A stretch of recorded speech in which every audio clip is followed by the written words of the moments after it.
Chapter 1647.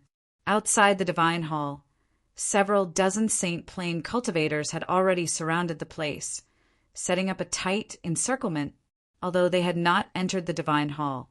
Their strength made it difficult for them to break out of the encirclement, even if the person who had entered the Divine Hall was a holy emperor. Within the Divine Hall, the golden-armored guards who were in charge of guarding the Divine Hall surged in like a tide. Every single one of them was brimming with killing intent. At the same time, 5 more shocking auras radiated from all around Changyang Prefecture. A moment ago, these 5 auras had spread from all directions, but in the next moment, the owners of these 5 auras had silently appeared before the Divine Hall. These 5 people were all holy emperors, and they were even more powerful than the 2 holy emperors who had mingled with the group of Saint Plain cultivators. These 5 holy emperors clearly held extraordinary statuses in Changyang Prefecture. Their appearance made all the Saint Plain cultivators clasp their hands in respect. Even the 2 holy emperors who had mingled with the group of Saint Plain cultivators clasped their hands in respect when they saw the 5 holy emperors appear. However, these 5 holy emperors ignored the clasped hands around them, including the 2 holy emperors. They were cold and expressionless. Only their sharp eyes stared unblinkingly at the Divine Hall. They had been secretly accumulating power, ready to launch a thunderous attack at any time. In the eyes of everyone in Changyang Prefecture, the Divine Hall before them was a sacred place that could not be desecrated. However, in the eyes of these 5 people, the Divine Hall was even more important. In some sense, its importance was even greater than their lives. This was because everything that the 5 of them had achieved today had been bestowed upon them by the Master of the Divine Hall. It was the Master of the Divine Hall who had turned them from mercenaries with no future into the experts they were today. The 5 of them were the divine guards of the flames that Bai Lian had left behind in Changyang Prefecture. Every single member of the divine guards of the flames had been nurtured by Jianqin with everything he had. He had used a large number of heavenly resources to cleanse their bodies, turning their mediocre talents into cultivation prodigies with heaven-defying talent step by step. As a result, the rate of cultivation of the divine guards of the flames was extremely shocking. Coupled with the fact that the calamity of the world had been averted and the Yinyang Saint Rock no longer existed, the laws of the world had gradually been perfected, and the long-lost origin energy had reappeared. The various changes made it much easier for the cultivators in the world to cultivate and break through. Naturally, the 5 divine guards of the flames had successfully broken through from the Holy Emperor level to the Holy Emperor level. The female servants had already huddled together in a corner of the Divine Hall. They studied Jianqin's back fearfully. Every single one of them was extremely curious. They wondered just who was bold enough to barge into the Divine Hall. After all, even the 9th heavenly layer Holy Emperor would not be able to escape once they entered the Divine Hall. Although there were no 9th heavenly layer experts who could stop the Holy Emperor in Changyang Prefecture, they were in Flame City. If Changyang Prefecture really needed them, the Origin Realm experts in Flame City could appear at any time.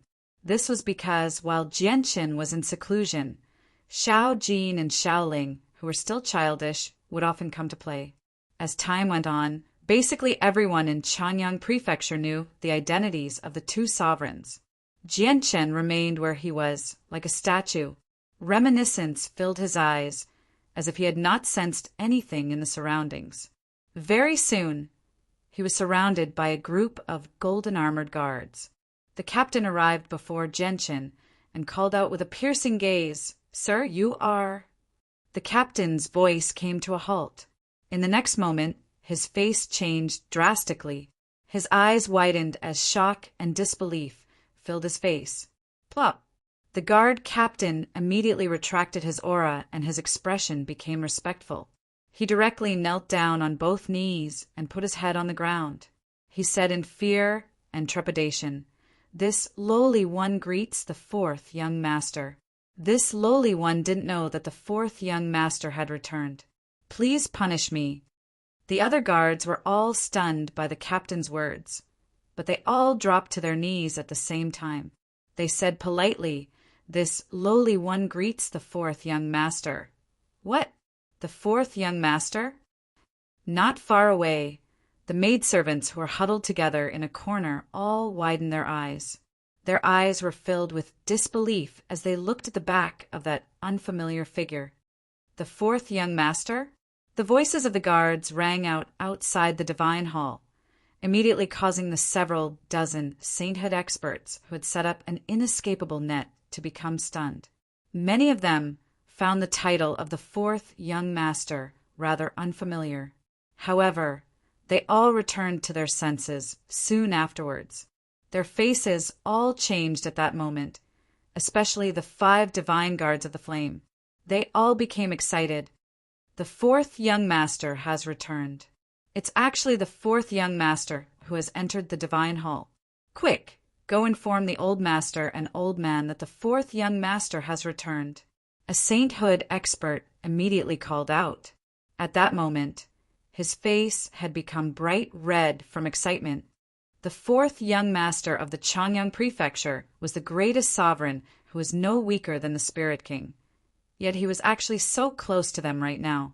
This was a great honor for all the sainthood experts present. Has Xiang'er returned? Before he had time to report, a voice full of energy was heard. The voice was filled with uncontainable excitement. Changyang Ba and Bai Yun Tian hurried over from afar. Greetings to the old master and old man. With the arrival of the couple, all the sainthood experts along the way clasped their hands and bowed towards them. They were filled with respect, including the Holy Emperor. Changyang Ba and Bai Yun Tian would definitely return the greeting with a smile if it were any other time, but they no longer cared about that now. They hurried into the divine hall excitedly and vanished from everyone's sight. Soon after, the current patriarch of Changyang Prefecture, Changyang Ku, Jianshin's 3 aunts, Linglong, Yufengyan, and Bai Yushuang, as well as the various upper echelon and elders of Changyang Prefecture, hurried over from all directions. They all stopped outside the divine hall and stared at it. Bai Yuntian wore luxurious white robes within the divine hall. Her face was filled with excitement as she gripped Jianshin tightly. She sobbed, "Xiang'er, you finally returned." Changyang Ba chuckled. "Madam, Xiang'er is an origin realm sovereign now. A sovereign can enter seclusion for several thousand years at the longest and several hundred years at the shortest. Xiang'er has entered seclusion for 18 years this time. It's already relatively short." Whether it was the golden armored guards or the maids who had come to clean, they all retreated under Jian Chen's orders. The disturbance caused by the intrusion of an outsider settled down, just like that. Jian Chen remained in the Changyang clan and spent time with his parents and a few seniors, catching up on the past and talking about daily life. Under Jian Chen's orders, the news of his return was not spread. As a result, only a portion of people in Changyang Prefecture knew about his return. In the blink of an eye, 3 days had already passed since Jianshin had returned to Changyang Prefecture. During those 3 days, Jianshin did not take a single step out of Changyang Prefecture. He spent all his time with his parents. He understood that his time in this world was becoming shorter and shorter. He wanted to spend more time with his parents before he left. Who knew when they would meet again in the future? At this moment, Jianshin and Changyang sat in a pavilion in the garden of Changyang Prefecture. They drank to their heart's content. A sliver of reminiscence appeared on their faces.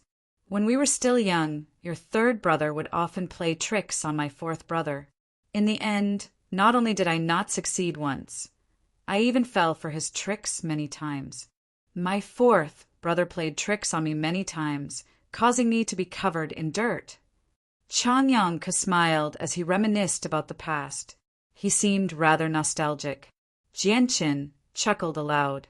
He raised his cup and drank it all in a single gulp. He said freely, "The one time that left the deepest impression on me was when my 3rd brother wanted to spar with me. He originally wanted to bully me, but I ended up injuring him instead. Because of this, I was scolded quite a lot by my third aunt. Changyang chuckled when he heard that. He said, "My mother would never have thought that my fourth brother, who she scolded back then, would become a revered sovereign of a world." A sliver of pride appeared on Changyang's face. After clinking his cup with Jianchen's, he drank all the wine in his cup in a single gulp. Jianchen laughed happily as well. The unhappiness between him and Changyang, when they were young, had instead become beautiful memories that were deeply engraved in the depths of their minds. They felt rather nostalgic. We were originally 4 siblings, but only the 2 of us are sitting here drinking now. Big brother has comprehended great freedom and severed all his emotions and desires, cultivating in the pure heart pavilion. I don't even know if he still remembers our brotherhood. Second sister has left this world as well, heading to the distant saint's world. Even I don't know if there will be a day when we can meet again.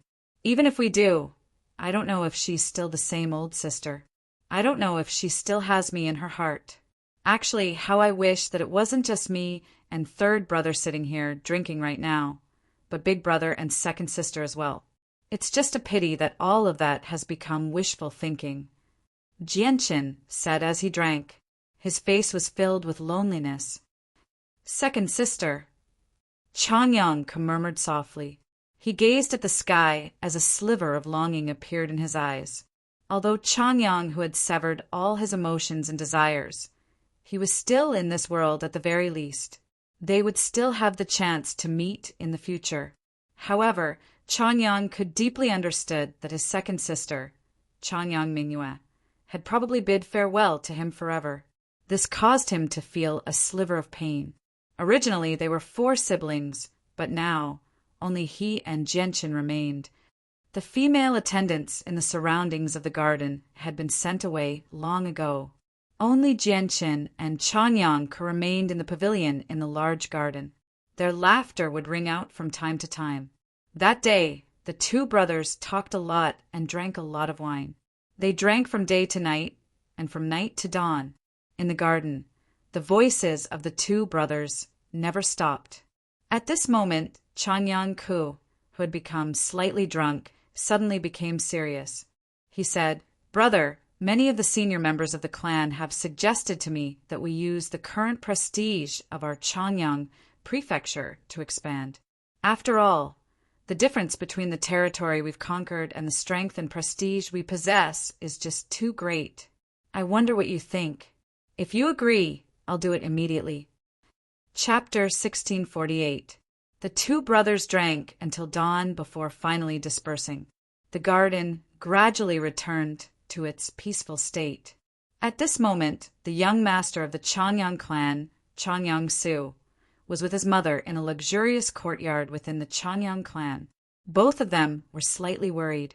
At this moment, a maidservant quickly walked in from outside. She said softly, "Madam, the patriarch has returned." Changyang Su's mother's face lit up when she heard that.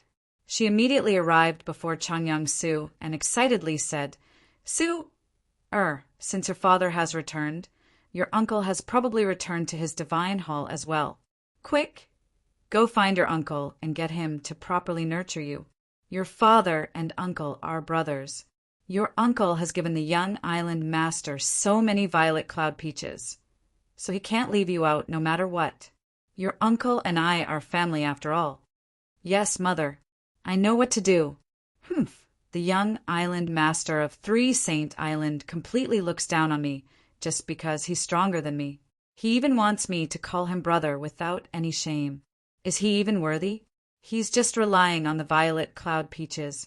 If I consume them, my strength will definitely increase even more than his with my talent. At that time, I'll beat the crap out of the young island master. I'd like to see how he can act arrogantly before me in the future." Changyang Su coldly said. He was extremely displeased with his uncle inside. His uncle had given so many violet cloud peaches to an outsider like the young island master of 3 Saint Island. Yet as his nephew, he had not even received a single violet cloud peach. "Your grandfather is really something. when the young island master of 3 Saint Island gave him a violet cloud peach. He insisted on keeping it for himself. He refused to give it to you no matter what. If your grandfather had given it to you sooner, how would you have lost to the young island master?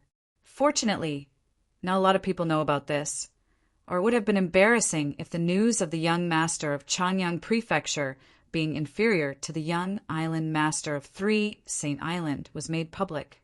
After all, our Changyang Prefecture is not something that 3 Saint Island can compare to, Changyang Su's mother said. Changyang Su's mother said. She was rather displeased with Changyang Ba's actions, but she did not dare to express her displeasure. She could only bury it deep inside. Jianchen sat on his bed within the majestic divine hall in Changyang Prefecture. He thought about the matter of land between the Tianyuan continent and the world of Forsaken Saints.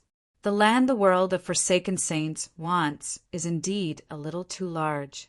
If we give it to them as they wish, the losses to the 4 races of this world will be far too great. At the same time, if we give up the land, we'll have to resettle the people who originally lived there. Resettling them won't be easy, Jianchen thought inside.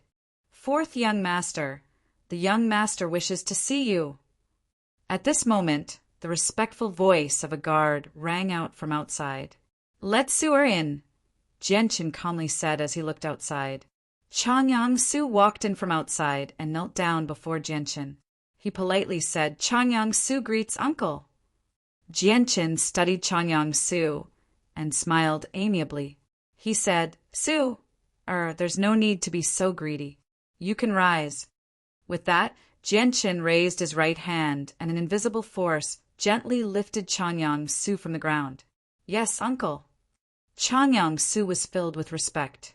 Although he had set the goal of surpassing his uncle multiple times, he still could not help but feel nervous when he actually faced his legendary uncle. After all, his uncle was just far too famous. He was the greatest sovereign of the world, the most powerful existence in the world. Even the Changyang clan, which was like the sun in the sky right now, could only exist under his dazzling light. Jianchen smiled at Changyang Su and gently said, Su, it's not easy for our Changyang Prefecture to go from a small, nameless clan to a glorious clan today. As the young master of Changyang Prefecture, you must be a good role model. You cannot be arrogant, and you cannot look down on others. At the same time, you cannot stir up trouble recklessly outside and harm or oppress others as you wish. Do you understand? Yes, uncle. Su, I will definitely keep uncle's teachings in mind, Changyang Su politely replied. Before he had come, he had already thought about how he would ask his uncle for the violet cloud peach. He had even made up his mind that if his uncle did not give it to him, he would cling on to his uncle and pester him.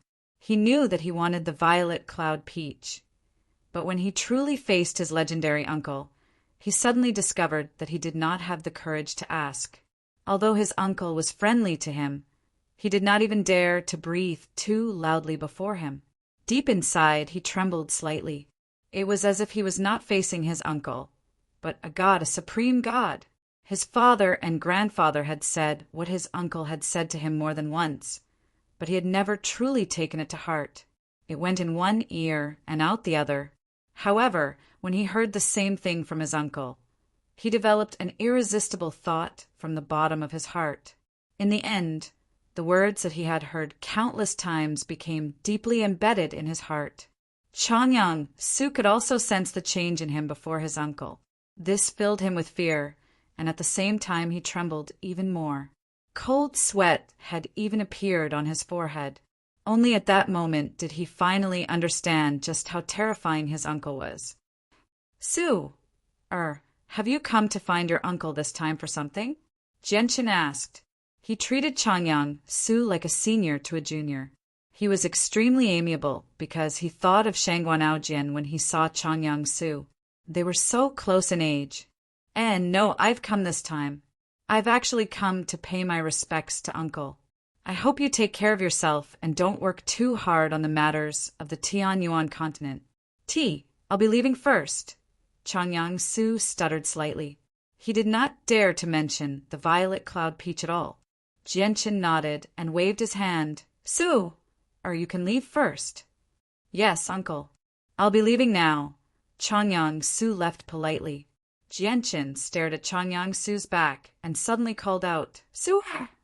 Jianchen's sudden words seemed to have startled Changyang Su, causing him to tremble. He then turned around and bowed to Jianchen. Uncle!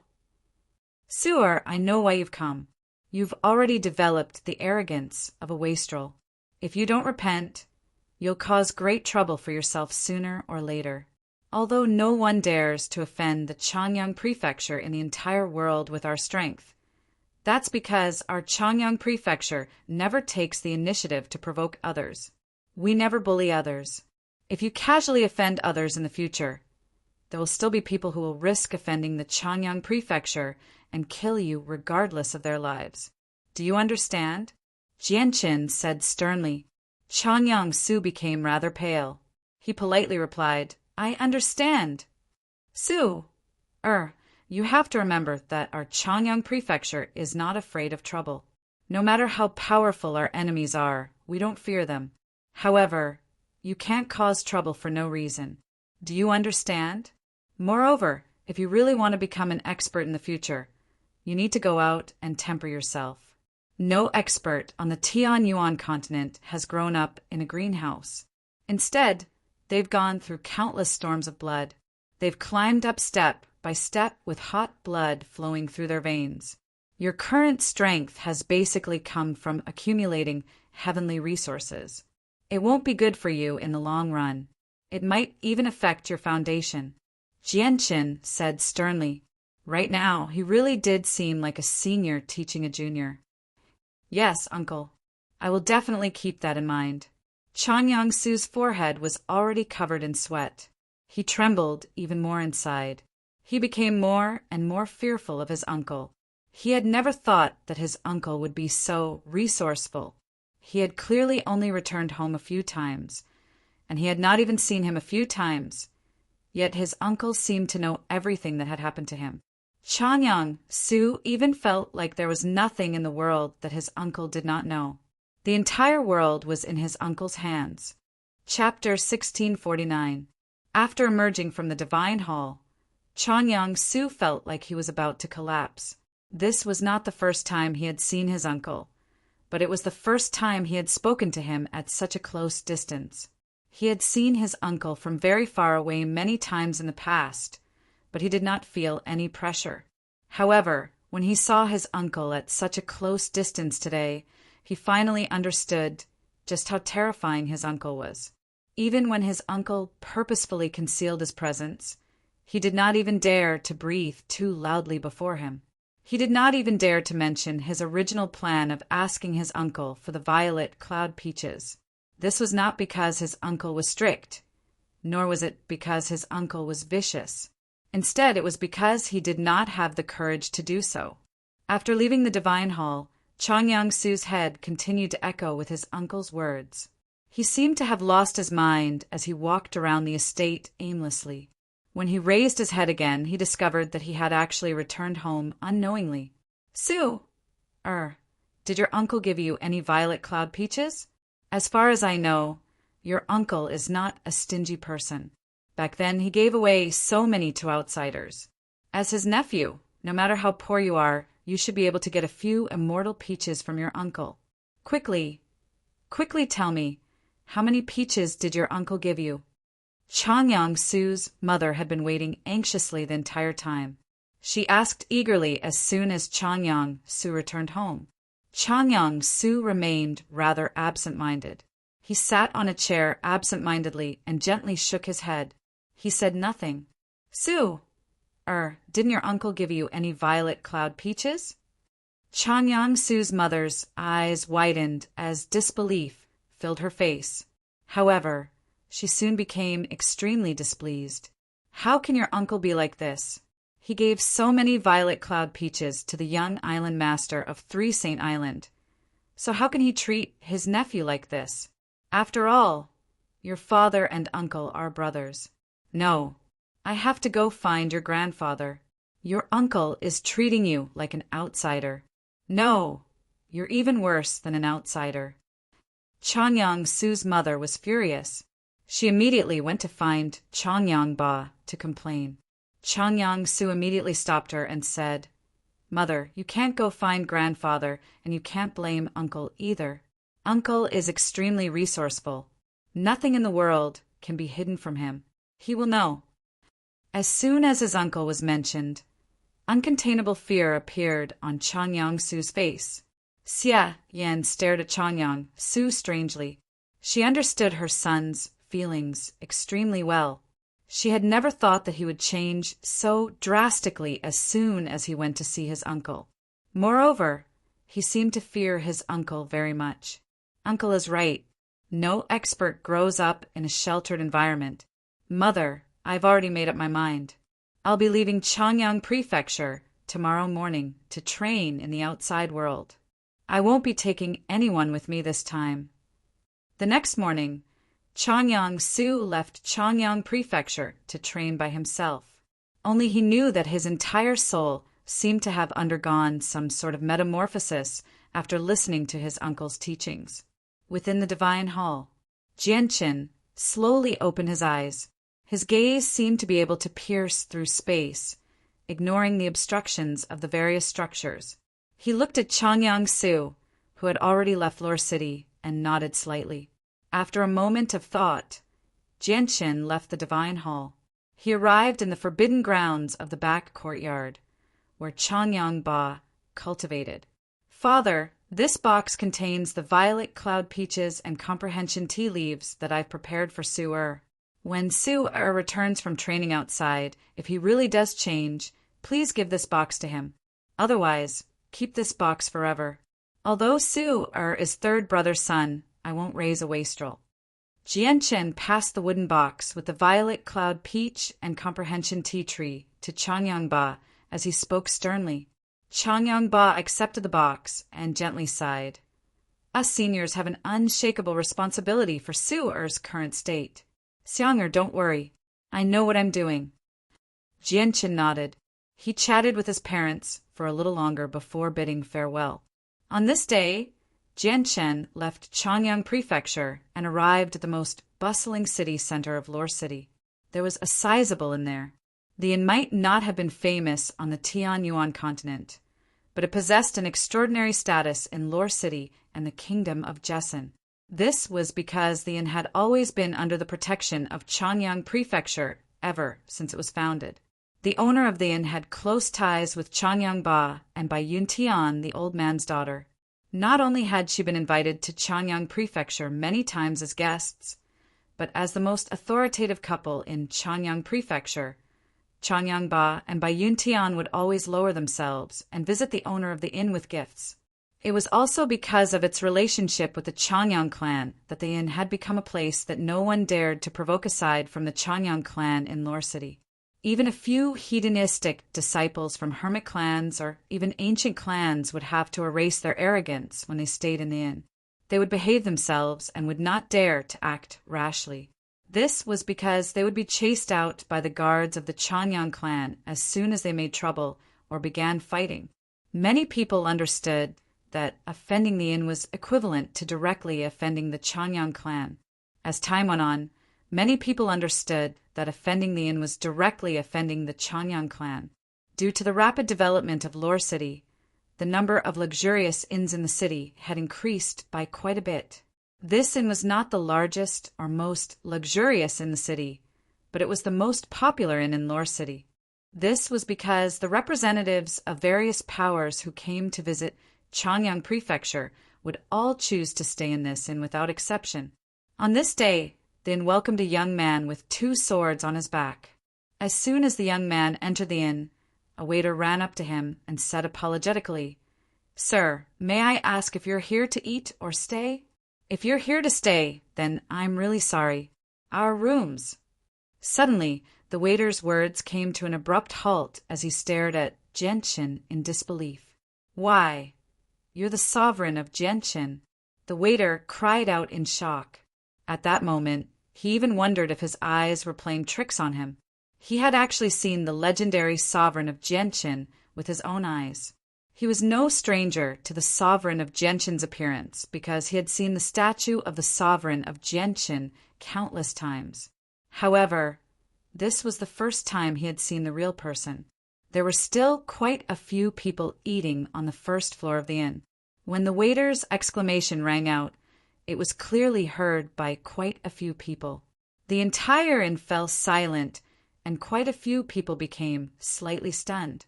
However, everyone soon returned to their senses. They all stood up and bowed to Gentian. Their faces were filled with excitement, respect, and admiration. Fourth young master. At this moment, a familiar old voice rang out. An old woman with white hair walked down the stairs with the support of 2 female servants. Her face was filled with excitement.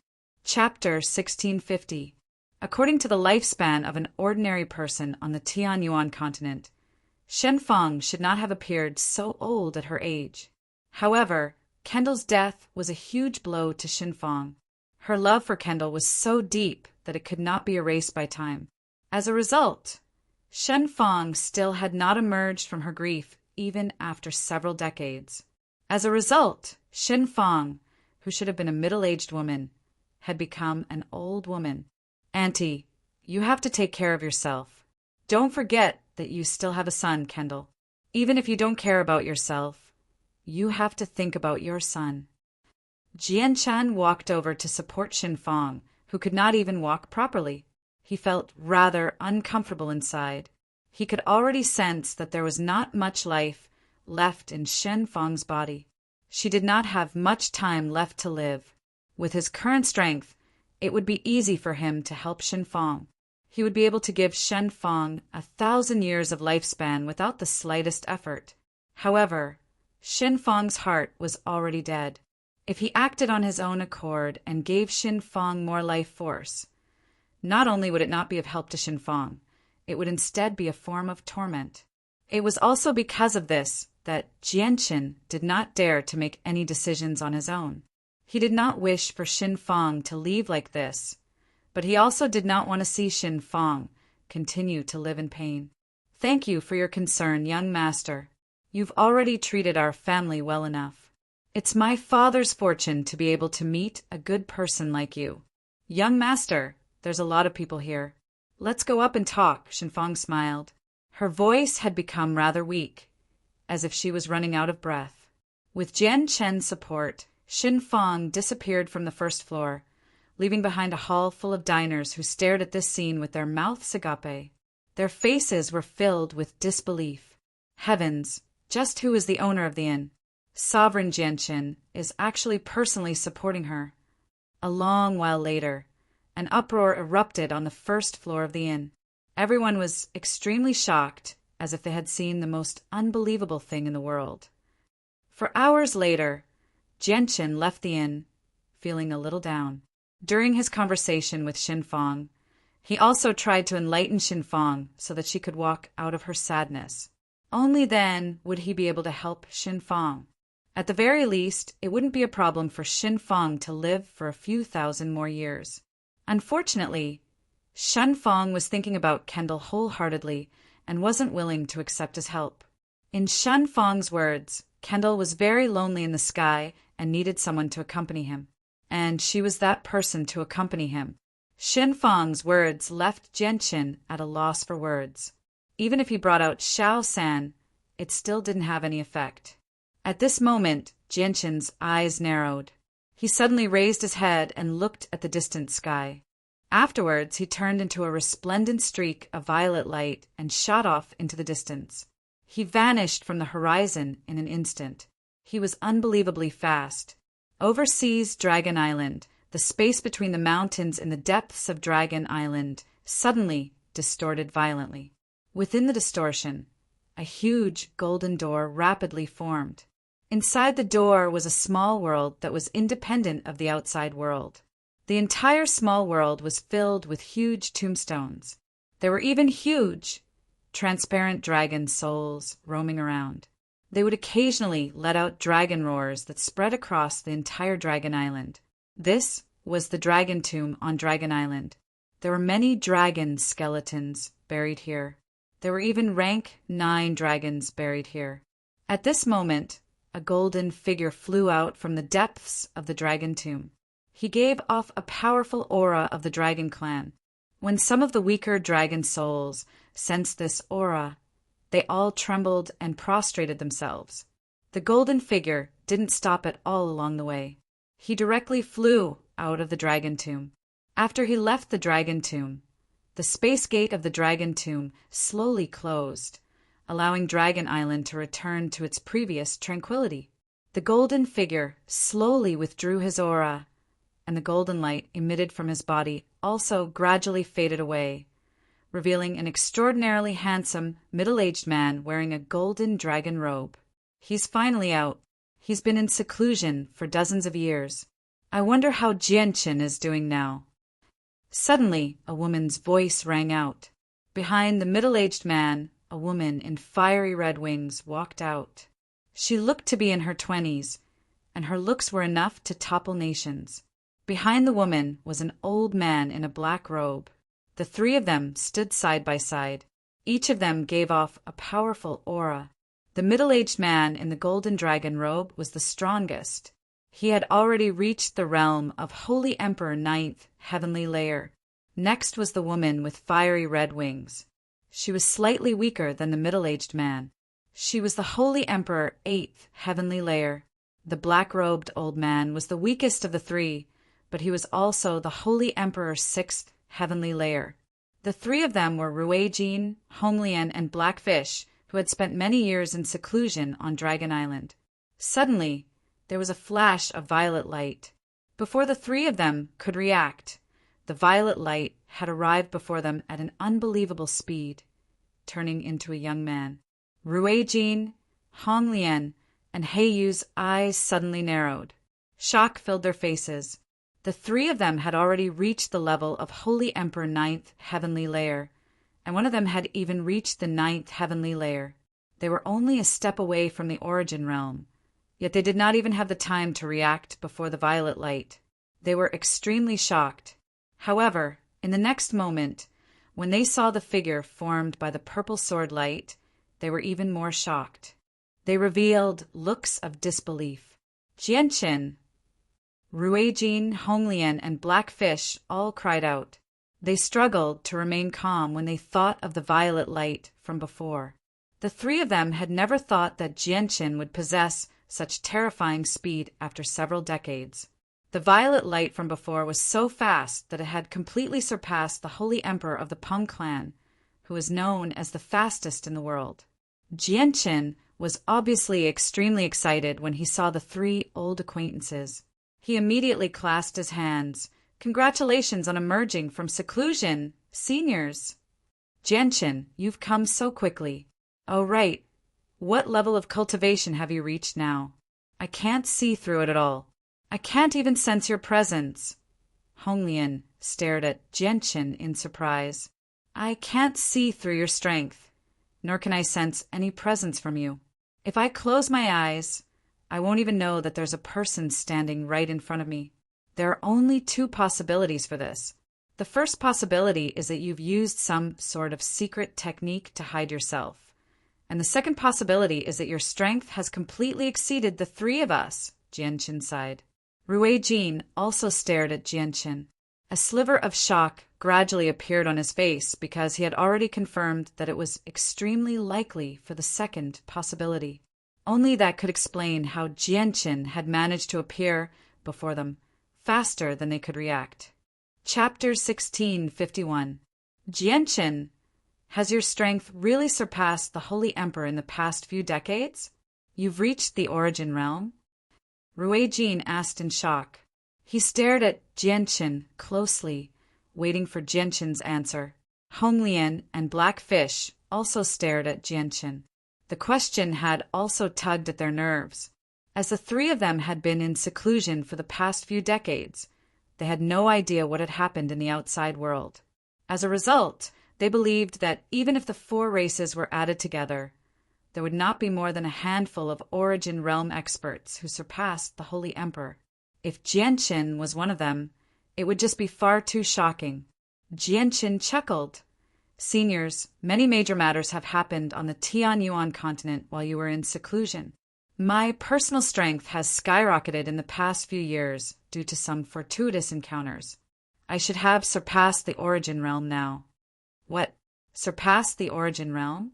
This time, Rui Jin, Hong Lian, and Hei Yu exclaimed in unison. Their eyes widened to the size of bells, and their faces were filled with disbelief. Tempestuous waves surged in their hearts.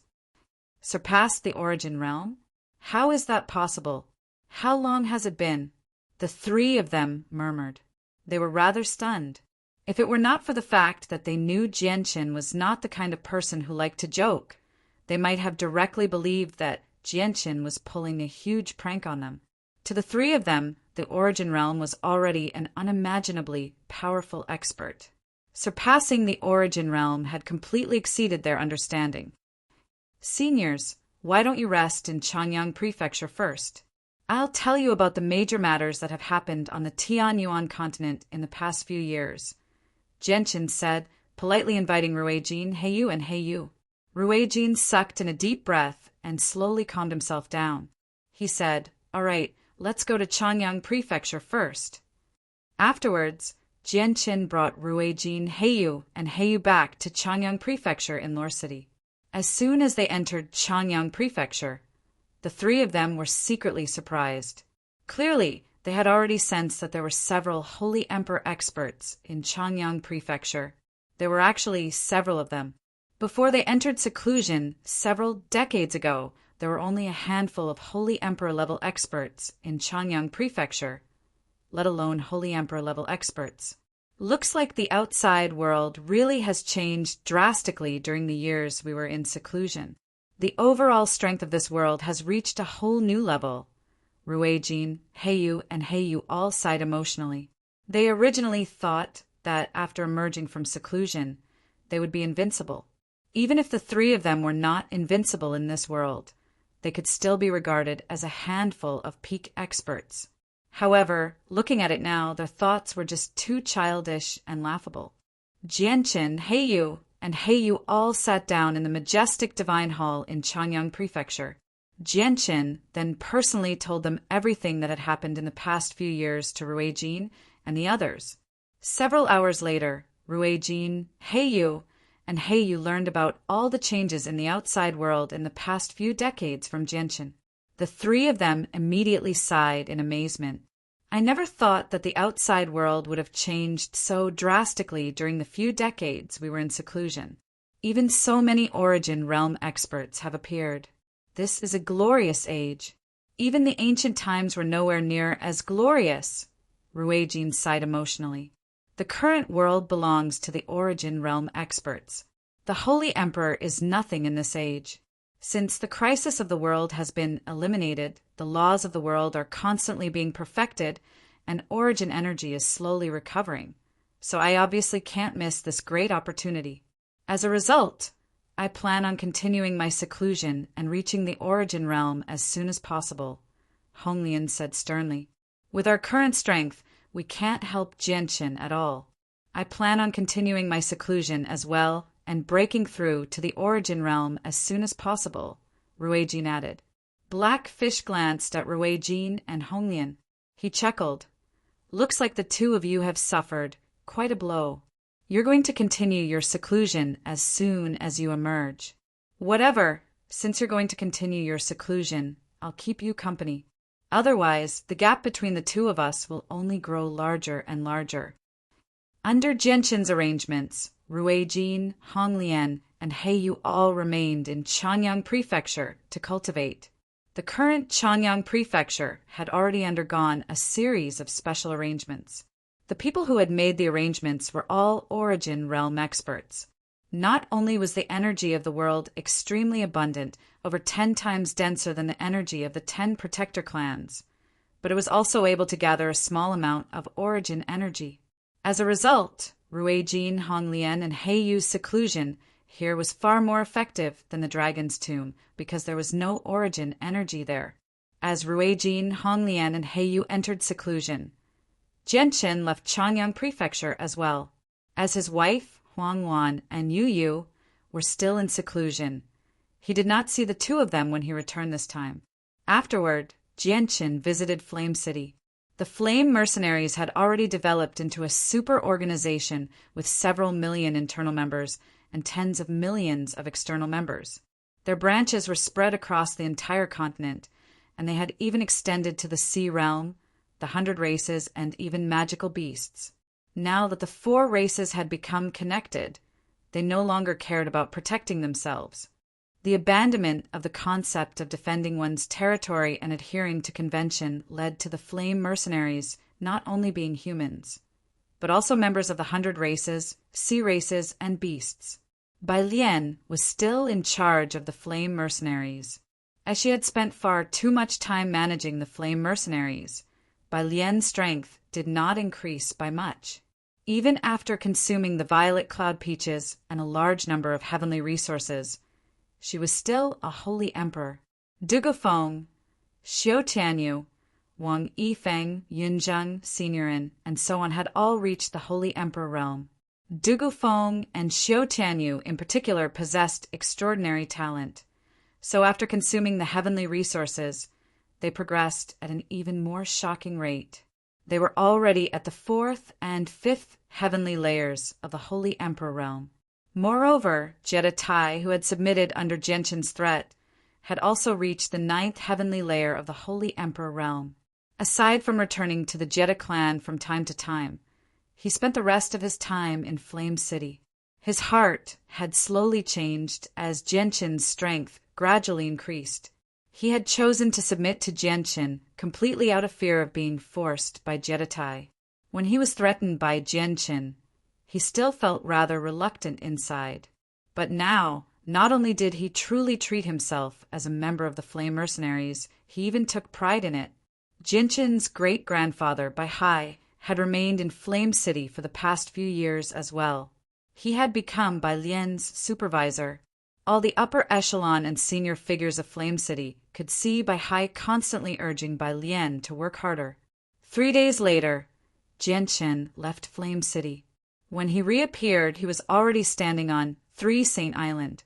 As soon as Jianqin set foot on 3 Saint Island, Shangguanmu appeared before him silently. She stared at Jianqin for a while before saying, "Jianqin, I know something must have happened when you were cultivating in seclusion last time. Tell me, and I'll see if I can resolve it." Chapter 1652. Shangguanmu frowned after learning about the problem with Jianqin. A sliver of worry appeared on her face, and she said, "This matter is very severe. We need to deal with it as soon as possible. If you suddenly lose your mind in this world, it'll be equivalent to us facing a crisis of the world again. Once we can't stop it, the entire world will be destroyed." Jianqin became rather stern as well. He had already considered the consequences, but unfortunately, he had no way of dealing with it. "I plan on dealing with the matters in this world as soon as possible before heading to the Saints' world. With my current strength, I won't be able to make any progress if I remain here. Only the Saints' world has the conditions for my chaotic body to reach a higher level. I believe that once my strength increases, I'll be able to eliminate the problem with my soul," Jianqin said with a deep voice. Actually, he had another thought, which was to go to the Immortals' world and have a look. This was because the sword spirits came from the Immortals' world. They were the treasures of the Sword Sect of Violet Heavens, the leader of the 9 great sects in the Immortals' world. After the intense battle in the past, the Immortals' world suffered heavy losses. The so-called greatest expert of the Immortals' world, the Nirvanic Immortal Exalt, had died, while the old master of the twin swords had failed to fuse the swords. As a result, even he, one of the 5 grand exalts of the Immortals' world, died from the powerful backlash. At the same time, one of the 10 great god artifacts of the Immortals' world shattered, causing the sword spirits to fall into a lower world before accepting him as their master. Jianqin understood extremely well that his current accomplishments were all thanks to the help of the sword spirits. Although the sword spirits rarely mentioned the past when he was with them, he knew extremely well that the sword spirits wanted to return to the Immortals' world very much. At the same time, they were reluctant to part with their old master because they had been forged by the previous master of the twin swords. Their previous master was like a father to them. Aside from that, both Jianshin's past Azulit sword scriptures and his current chaotic body originated from the sword sect of Violet Heavens. As a result, from a certain perspective, he was a disciple of the sword sect of Violet Heavens. Heading to the immortals' world was an extremely important matter. The saints' world was a path that led to the immortals' world. If he wanted to enter the immortals' world, he needed to visit the saints' world because he did not have the coordinates or the route from the Tianyuan continent to the immortals' world. As for the sword spirits, they had completely lost their way after bringing his soul to the Tianyuan continent. Shangguan Mu fell silent when she heard Jianshin's words. After quite a while, she said, "Your problem comes from your soul. Why don't you let me try and see if my zither music can help you?" After a moment of thought, Jianshin agreed to Shangguan Mu's suggestion. Afterwards, Shangguan Mu attempted to use her music to influence Jianshin's soul, but after many attempts, she still failed to achieve anything. The effects of her music on the soul were basically useless before Jianshin. She was unable to influence Jianshin's soul at all. The only thing she could do was calm Jianshin through her music. During this time, Jianshin stared at Shangguan Mu's zither with interest. When she finished, he asked, "Mu, your zither has 36 strings, so why have I only seen you pluck the first half and never the second half?" Shangguan Mu looked at the zither of the demonic cry and said, "Plucking a single string of the zither of the demonic cry requires a corresponding amount of strength. With my current strength, I'm nowhere close to being able to pluck all the strings." A sliver of surprise appeared in Jianshin's eyes. He could not help but study the zither of the demonic cry carefully. He said, "This zither is actually so profound. Plucking the strings requires a corresponding amount of strength. With your current cultivation at mid-reciprocity, you can only pluck the first half. It looks like this zither has quite the background." The zither of the demonic cry does indeed have quite the background. Many people on the Tianyuan continent believe that I condensed this zither with Saint Force, but that's not actually the case. This is because I found this zither outside when I was young, Shangguan Mu said calmly. "You found it." Jianshin was stunned. His expression became strange. "That's right. I did find the zither of the demonic cry. However, no one has ever known about this before." "You're the first," Shangguan Mu said. She glanced at Jianshin deeply before continuing. "When I found this zither, it was buried in the ground. I only discovered it because a small corner was exposed. When I dug it out with all my might, its weight was unfathomable. With my strength back then, I could not even move it at all. Afterwards, I accidentally cut my hand on the zither, and when my blood dripped onto the zither, I discovered that I actually formed a connection with the zither. It was exactly because of this connection that I learnt the zither's name. At the same time, a cultivation method appeared in my head. From then on, I used this cultivation method to cultivate step by step until now." "I see.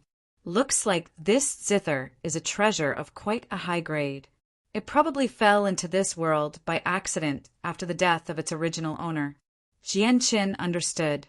He had already seen a similar case. The Inata Tower had also fallen into this world after the death of its original owner. It was still in his hands now. "Father, you finally emerged." At this moment, a joyful cry rang out. Shangguan Aojian ran over excitedly from his seclusion. Jianshin stood up and leapt off the rock. He smiled at Shangguan Aojian.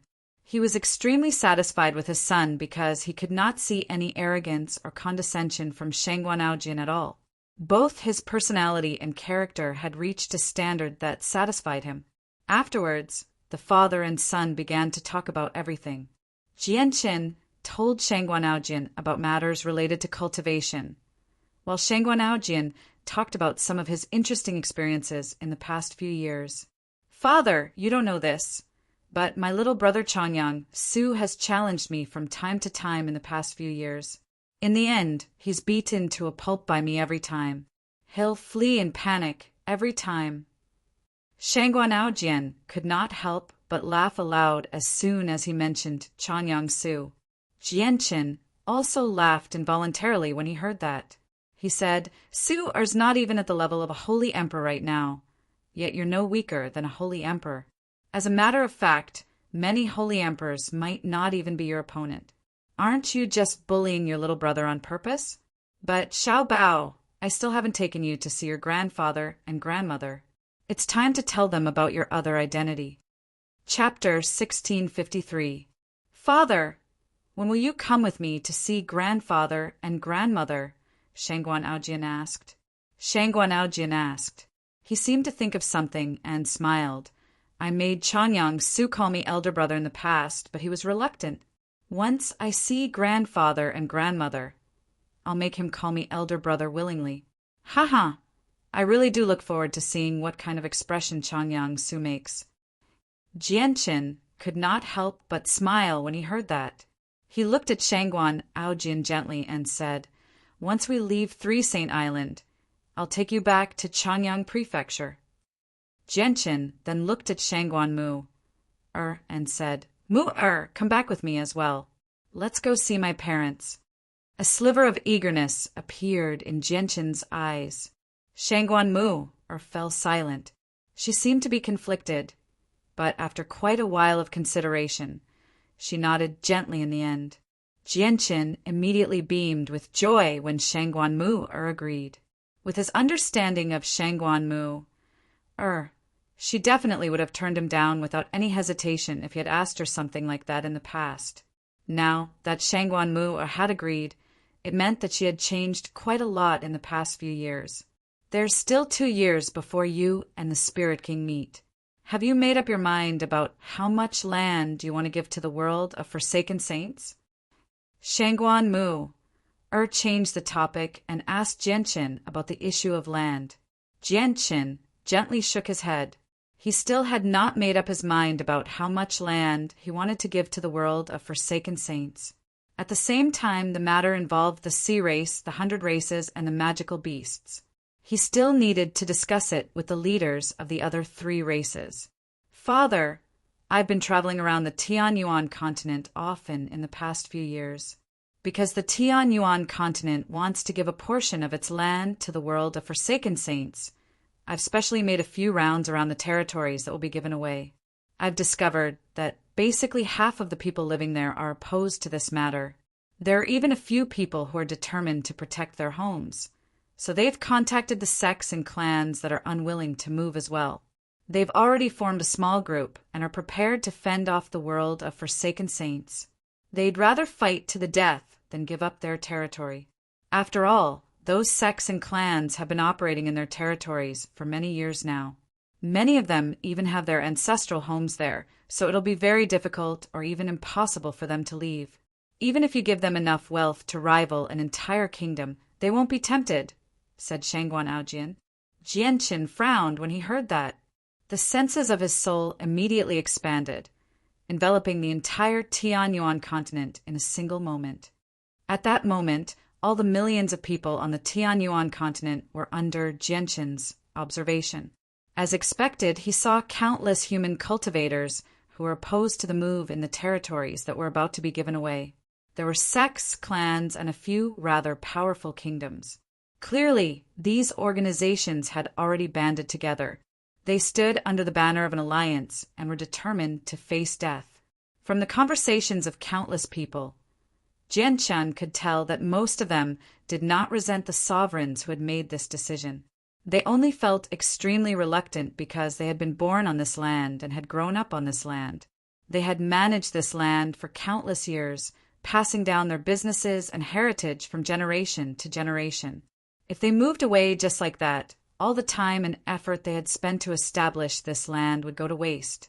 Even though the sovereigns had promised to compensate them, and even though they knew that the world of Forsaken Saints had contributed greatly in fending off the crisis of the world, this was not enough to shake their determination to defend their land because this land was their home.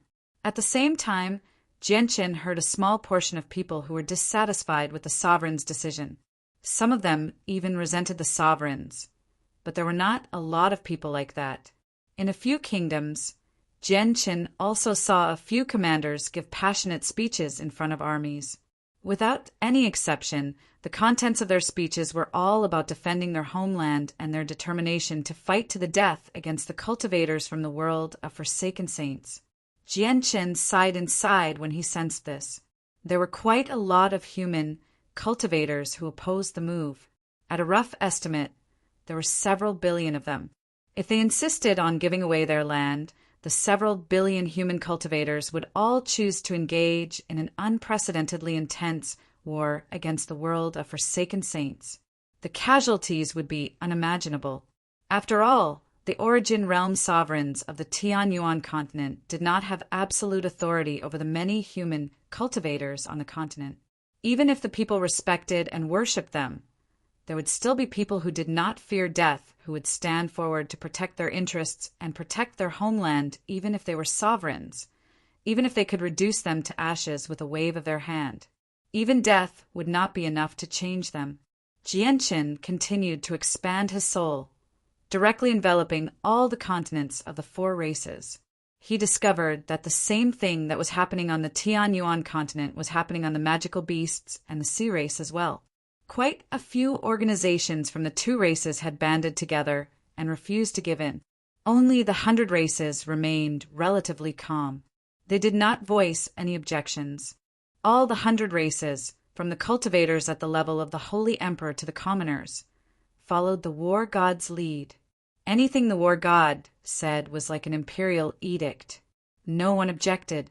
This was because the 100 races had always been a race with a belief, and their belief was the war god of the 100 races, Taita. Jianqin, there are only 2 more years until the negotiation date.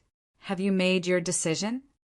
Taita's voice rang out in Jianqin's head as he enveloped the 100 races with the senses of his soul. Jianqin did not hide anything. He told Taita everything he had seen. The matter of giving up land was not that simple. Jianqin, you should know the true identity of the elven god tree, right? The divine king Aladona once asked me to rope in the people from the world of forsaken saints. The people from the world of forsaken saints are actually spirit sages. The spirit sages are a large race in the higher world and possess quite the heritage, said Taita's voice. Taita's voice rang out. The 2 of them communicated through the senses of their souls from several dozen million kilometers away. Chapter 1654. Jianqin sank into his thoughts after his conversation with Taita.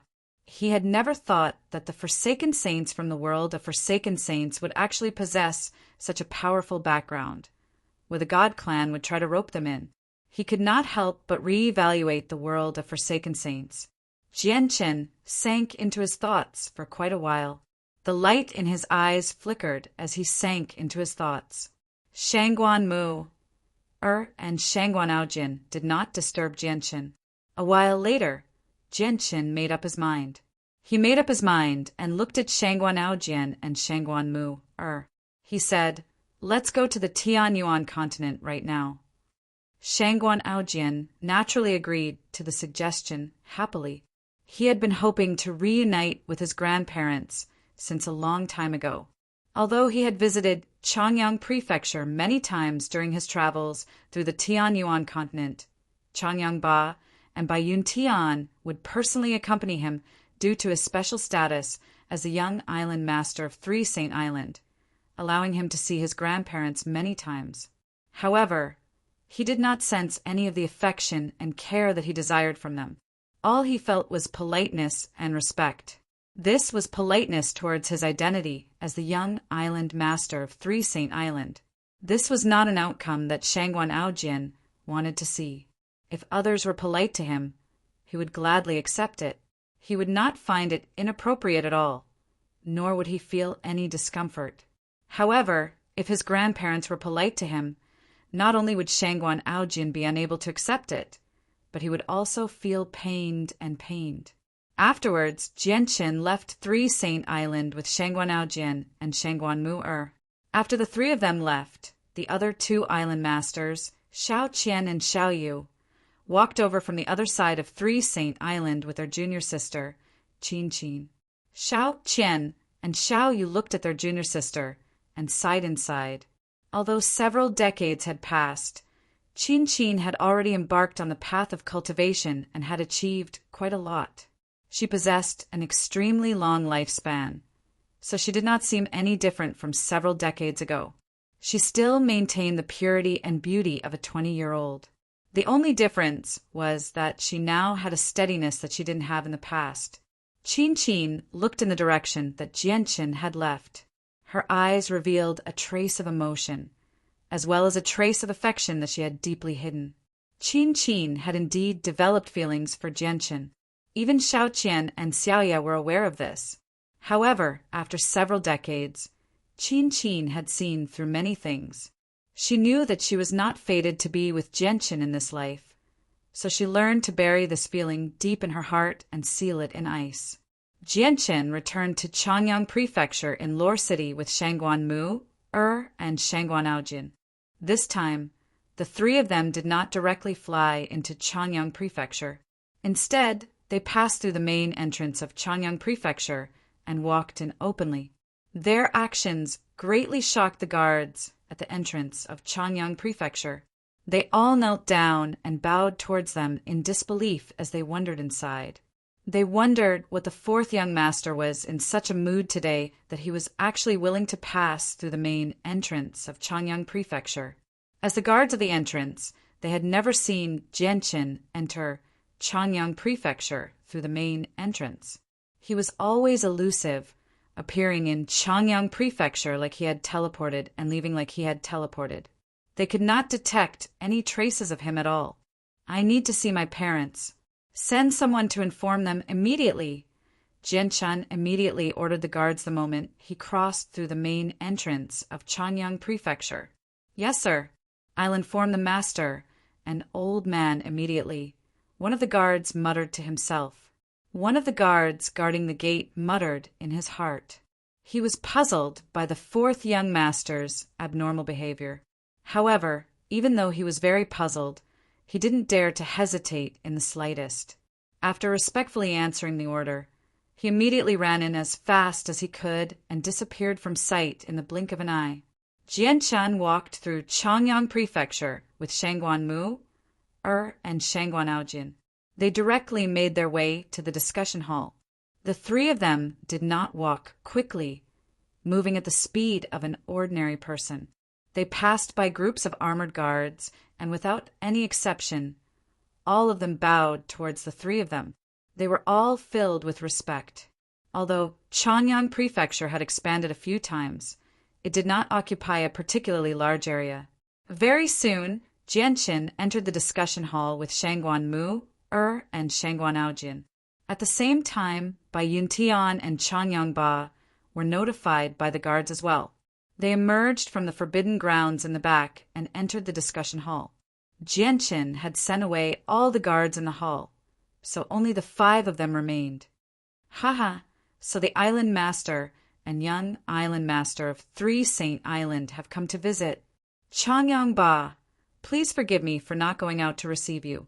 Xiang'er, seriously, why didn't you contact me earlier when the island master of 3 Saint Island came to visit so that I could prepare?" When Changyang Ba saw Shangguanmu, he immediately clasped his hands in question. His face was filled with undisguised respect. Afterwards, he spoke to Jianqin with a rather reproachful tone. Although his son was the greatest expert in this world, the island master of 3 Saint Island was the only reciprocity expert in this world after all. He was so powerful that he deserved to be called the 2nd strongest expert in the world. As a matter of fact, when Jianqin was in seclusion, the Origin Realm experts from the world of Forsaken Saints did not dare to act too recklessly. As a result, Changyang Ba believed that Changyang Ba needed to hold a grand, welcoming ceremony for such an important person to visit. Only then would he be worthy of his identity as the island master of 3 Saint Island. Jianqin smiled mysteriously. He did not reply. Instead, he looked at Shangguan Aojian and said, "Xiao Bao, why don't you greet your grandparents?" Without any hesitation, Shangguan Aojian took a step forward and directly dropped to his knees. He said, "Your grandson greets his grandparents." This scene stunned Changyang Ba and Bai Yuntian. The two of them stared at the kneeling young island master in disbelief. His words were like a bolt from the blue, stunning them. They were unable to return to their senses, even after quite a while. "Xiang or W, what's going on?" "Young island master, young island master." Bai Yuntian felt like her head was in a mess.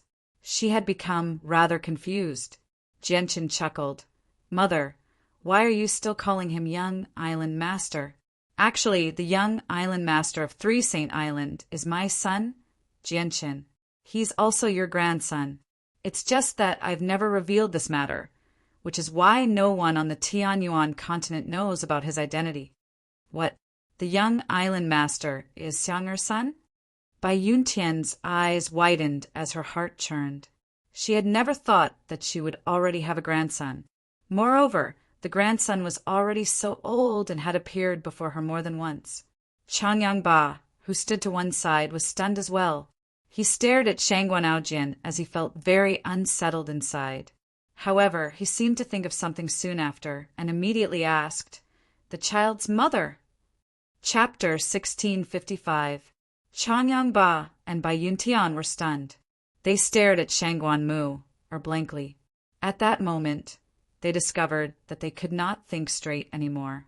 They had heard of the name of the island master of Three Saint Island, Shangguan Mu, back when Jianqin was in seclusion and the Origin Realm experts from the world of Forsaken Saints were negotiating. The Origin Realm experts from the Tianyuan continent feared her to death. In order to avoid conflict with the Origin Realm experts from the world of Forsaken Saints, they had set the location of the negotiations to the city Lord's Estate in Flame City.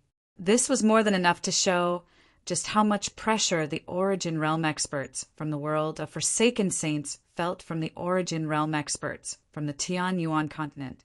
During the negotiations, the Origin Realm experts from the world of Forsaken Saints could tell that the Origin Realm experts from the world of Forsaken Saints feared the island master of Three Saint Island.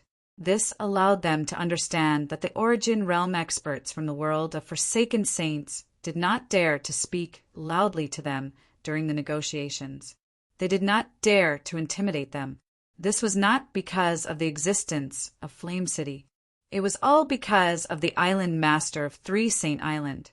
After all, Flame City was only enough to prevent Xiongzhong's group from fighting and destroying the city. If they were dissatisfied with the outcome of the negotiations, they could threaten them with words or even intimidate the Origin Realm experts from the Tianyuan continent. There was no need for them to be courteous or fearful. The true deterrence was the island master of Three Saint Island. Although Changyang Ba and Bai Yuntian did not take part in the negotiations, they knew many details due to their extraordinary statuses. As a result, the couple felt respect for the island master from the bottom of their hearts. Even though the island master was not as powerful as their son, she alone was enough to intimidate all the Origin Realm experts from the world of Forsaken Saints aside from the Spirit King. Yet now the island master of Three Saint Island, whom they respected so much, Shangguan Mu, had actually called them father and mother. This was like a clap of thunder, deeply shocking the two of them.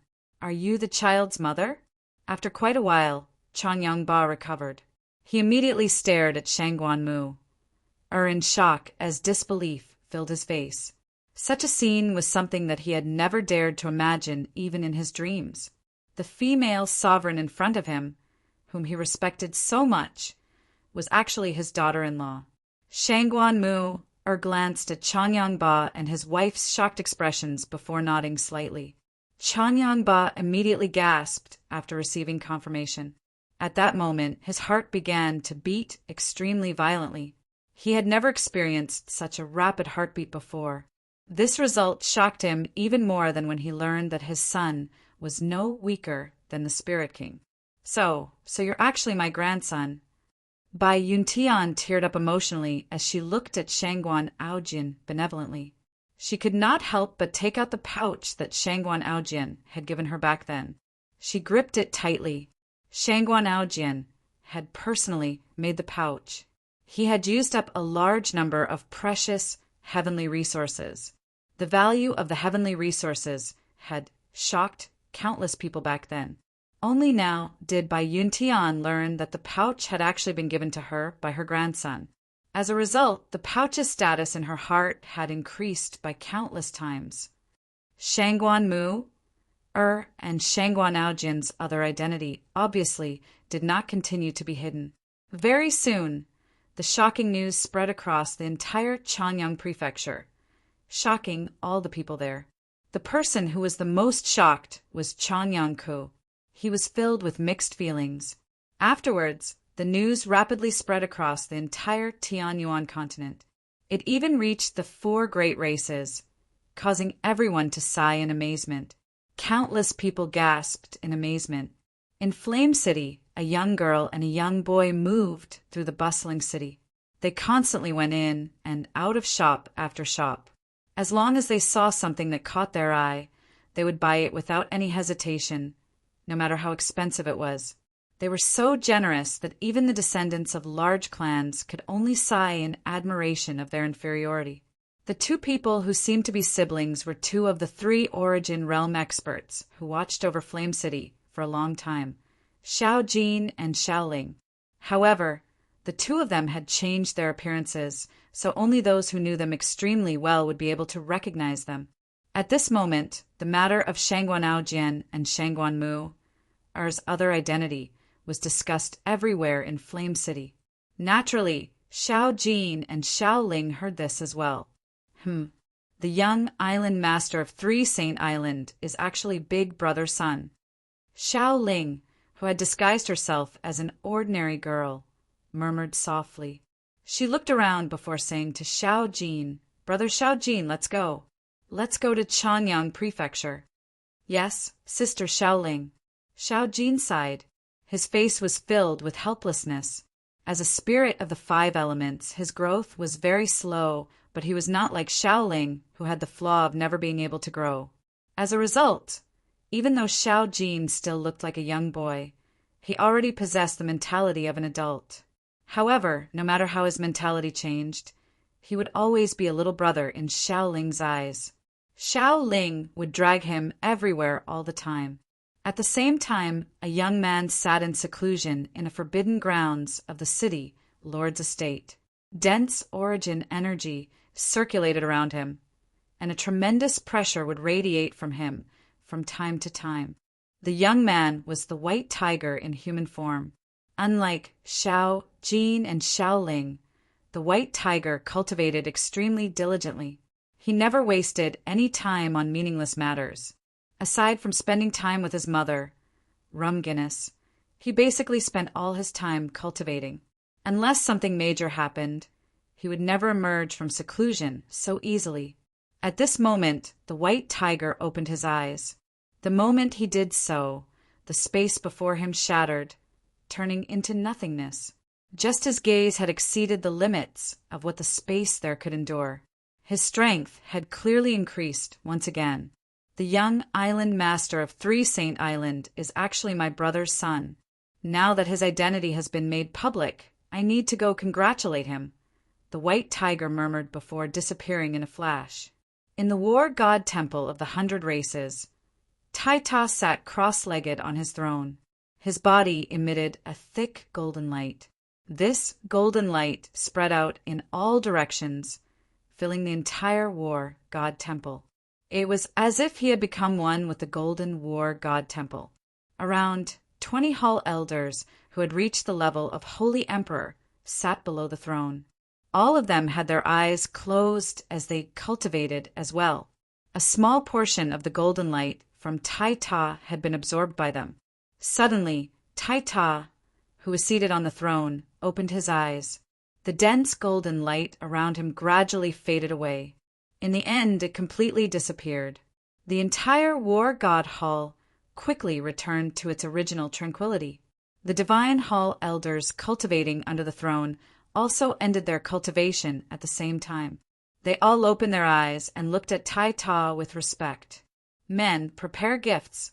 I'm going to Changyang Prefecture. Tai Ta laughed aloud as he stood up from the throne and ordered his subordinates. Chapter 1656. At the same time, Poseidon of the Sea Race, Yang Lai, Guihai Yidao, Feng Xiaotian, Houston, and the four Ada brothers all hurried over from various places. They all gathered in Changyang Prefecture to congratulate Jianqin. Although Jianqin did not plan on holding any sort of celebration, Shangguan Aojian's appearance in Changyang Prefecture as Jianqin's son was a form of acknowledgement of his ancestry according to the customs of the Tianyuan continent. Even regular families would hold celebrations, not to mention that this had happened to two sovereigns, Jianqin and Shangguan Mu. As a result, the ancestors of many large clans and organizations across the four races came uninvited, bringing lavish gifts to congratulate them. Even the patriarch of the Tianqin clan, Qin Shao, Temu Ling, the king of the Qin Empire, Qin Ji, Quan Yu Kai, Kara Libby, the president, and the grand elder of the Radiant Saint Master Union, and many other people who were on good terms with Jianqin came. In the end, Changyang Ba and Bai Yuntian could not help but reject Jianqin's suggestion of not holding a celebration. They formally ordered a banquet to be held to entertain the guests.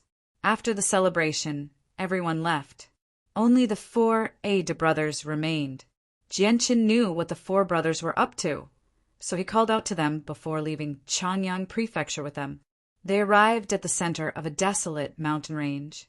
A few magical beasts lived in the mountains. They were not very powerful, only class 6 at most. However, with the arrival of Jianqin and the others, the powerful presences that the four brothers radiated from time to time immediately caused the magical beasts to flee in fright. Jianqin extended his right hand, and a damaged tower the size of a finger suddenly appeared in his hand. The tower was covered in sword slashes, and every single one of them flickered with light. They formed a powerful seal that sealed the tiny tower. The tower was the treasure that Jianqin had obtained from the Sea of Despair in the Sea Realm, the Anata Grand Prime's Anata Tower.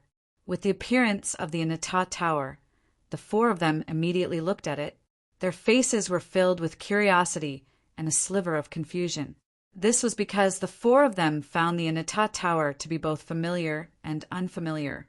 You should be looking for me because of this tower, right? Jianqin stared at the four of them and said calmly.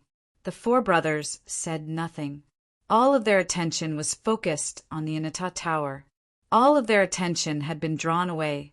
With a toss of his right hand, the finger-sized Anata Tower was tossed into the air. Under Jianqin's control, the finger-sized Anata Tower rapidly expanded in the air. In the blink of an eye, it had become a huge tower that reached into the clouds, several thousand meters in diameter. Boom!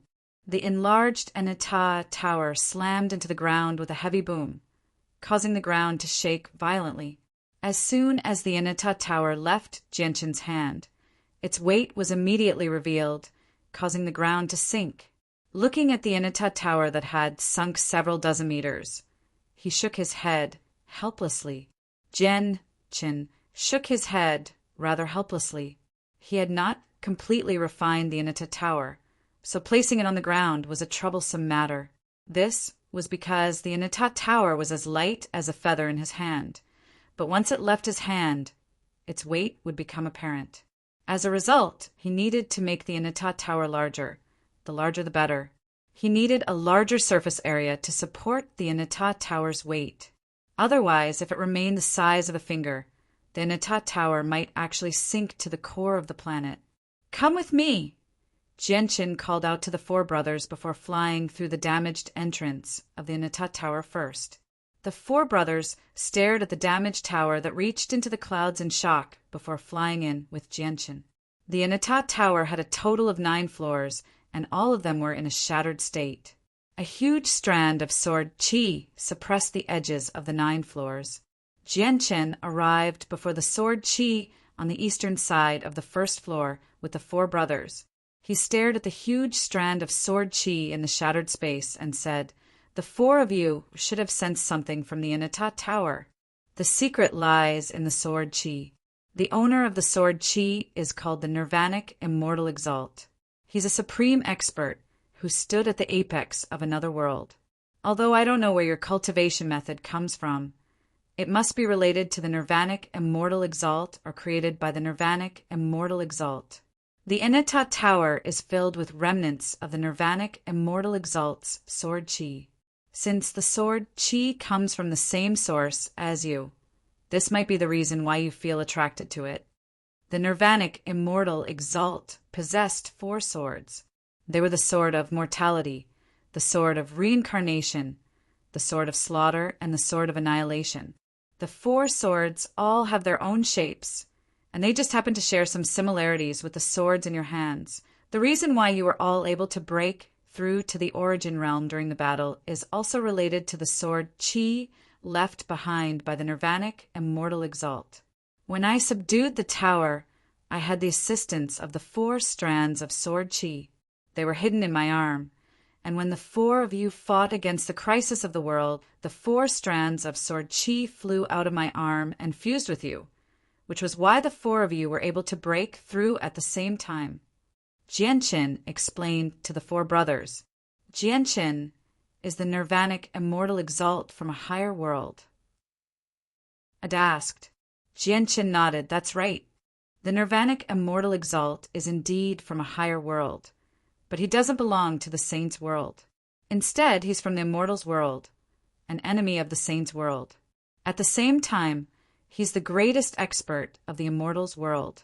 His strength is beyond our imagination. Jianchen sighed at the sky when he reached there. He said in pity, "It's just a pity that the Nirvanic Immortal Exalt's glory is a thing of the past because he has already passed away. He died on the battlefield between the Saints' world and the Immortals' world." The 4 brothers revealed mixed feelings when they heard that the Nirvanic Immortal Exalt was already dead. They learnt about the origins of their cultivation method, but it was a pity that the original owner of the cultivation method was already dead. What you see before you is the sword chi of the God-vanquishing sword. Ada, I can see that your sword is rather similar to the Nirvanic Immortal Exalt's God-vanquishing sword. See if you can form a connection with the sword chi.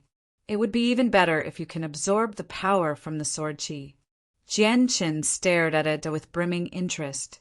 He had brought Ada into the Inata Tower this time because he wanted to see if the 4 of them could make the strands of sword chi disappear or not. He wanted to see if the 4 of them had a way to make the strands of sword chi disappear.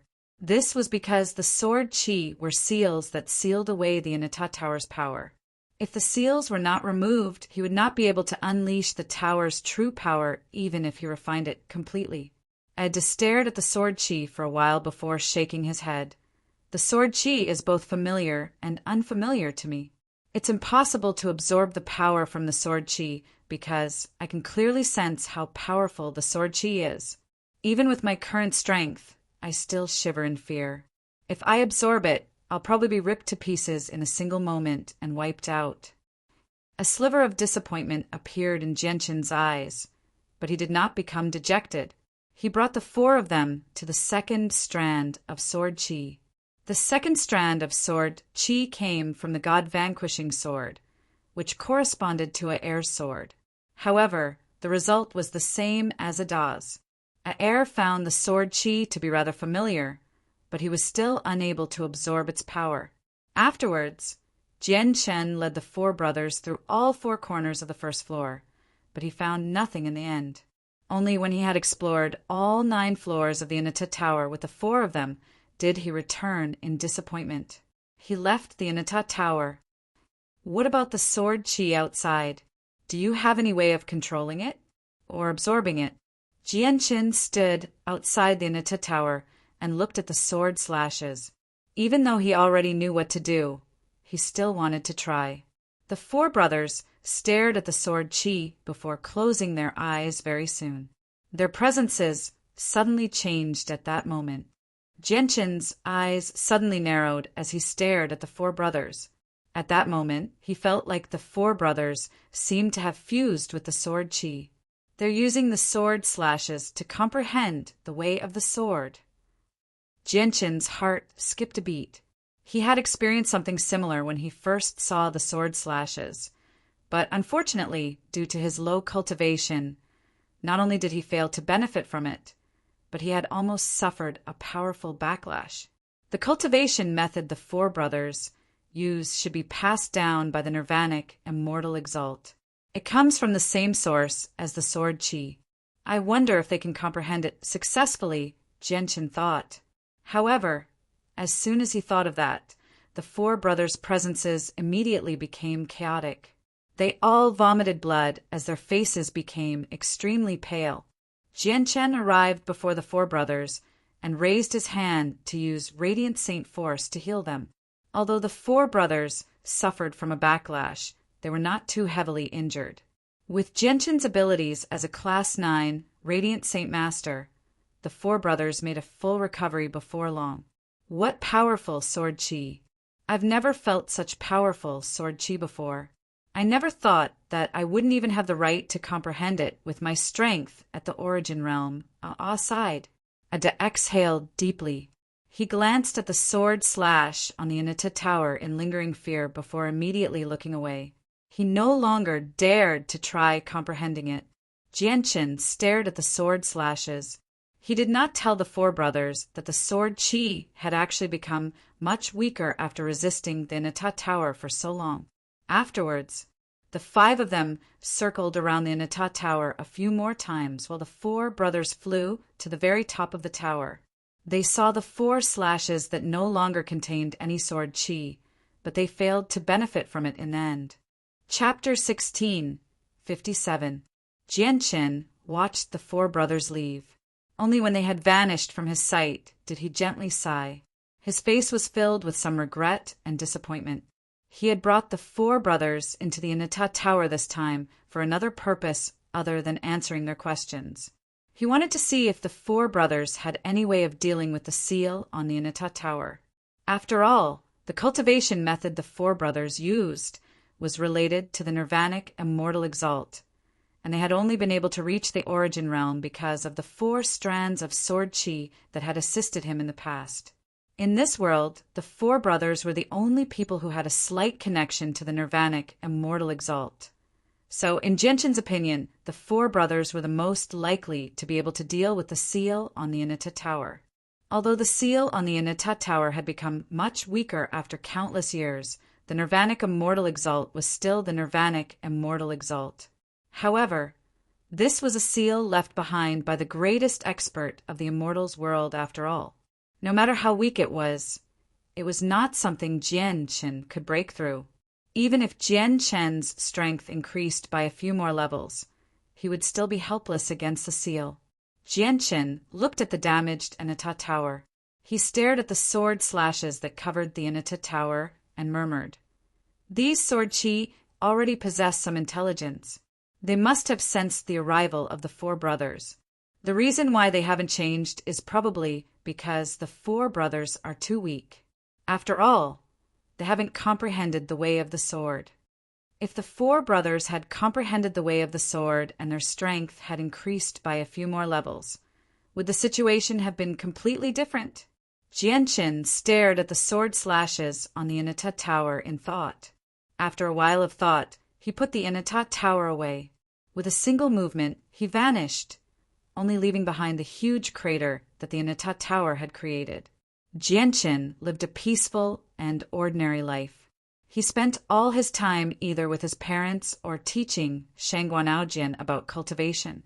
He also passed on all the experiences he had accumulated over the years to Shangguanaojian without holding back at all.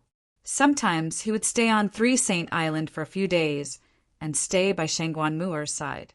From time to time, he would go to Longevity Valley and follow Uncle Xiao to farm with his bare feet. He lived the life of an ordinary person, or he would travel to various places to visit his old friends and acquaintances. These days were the most relaxed and pleasant of Jianshin's life. They were no longer the same as before, where he spent all his time cultivating diligently and constantly on guard against his enemies. He lived under tremendous pressure where the slightest carelessness could lead to irreversible danger. These peaceful days were something that Jianqin had never even dared to think about in the past. Now that he had finally managed to live a life that he had always dreamed of, Jianqin treasured it very much. He treasured every single day, every single minute, and even every second. He would often smile, revealing a sense of relaxation that he had never experienced before. During these years, his old friends and acquaintances had all changed quite a lot. The third prince of the Qin Empire, Qin Ji, had become the king of the Qin Empire a few years ago. Tianmu Ling had become the patriarch of the Tianmu clan. Qin Shao had become the patriarch of the Tianqin clan many years ago as well. He had quite a few grandchildren now, and the Tianqin clan he led had become the greatest clan in the Jia kingdom. Their status was so great that even the imperial family of the Jia kingdom paled in comparison.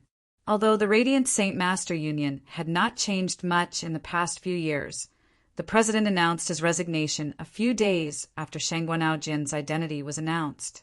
The current president was Quan Yukai. At the same time, the Grand Elder stepped down as well.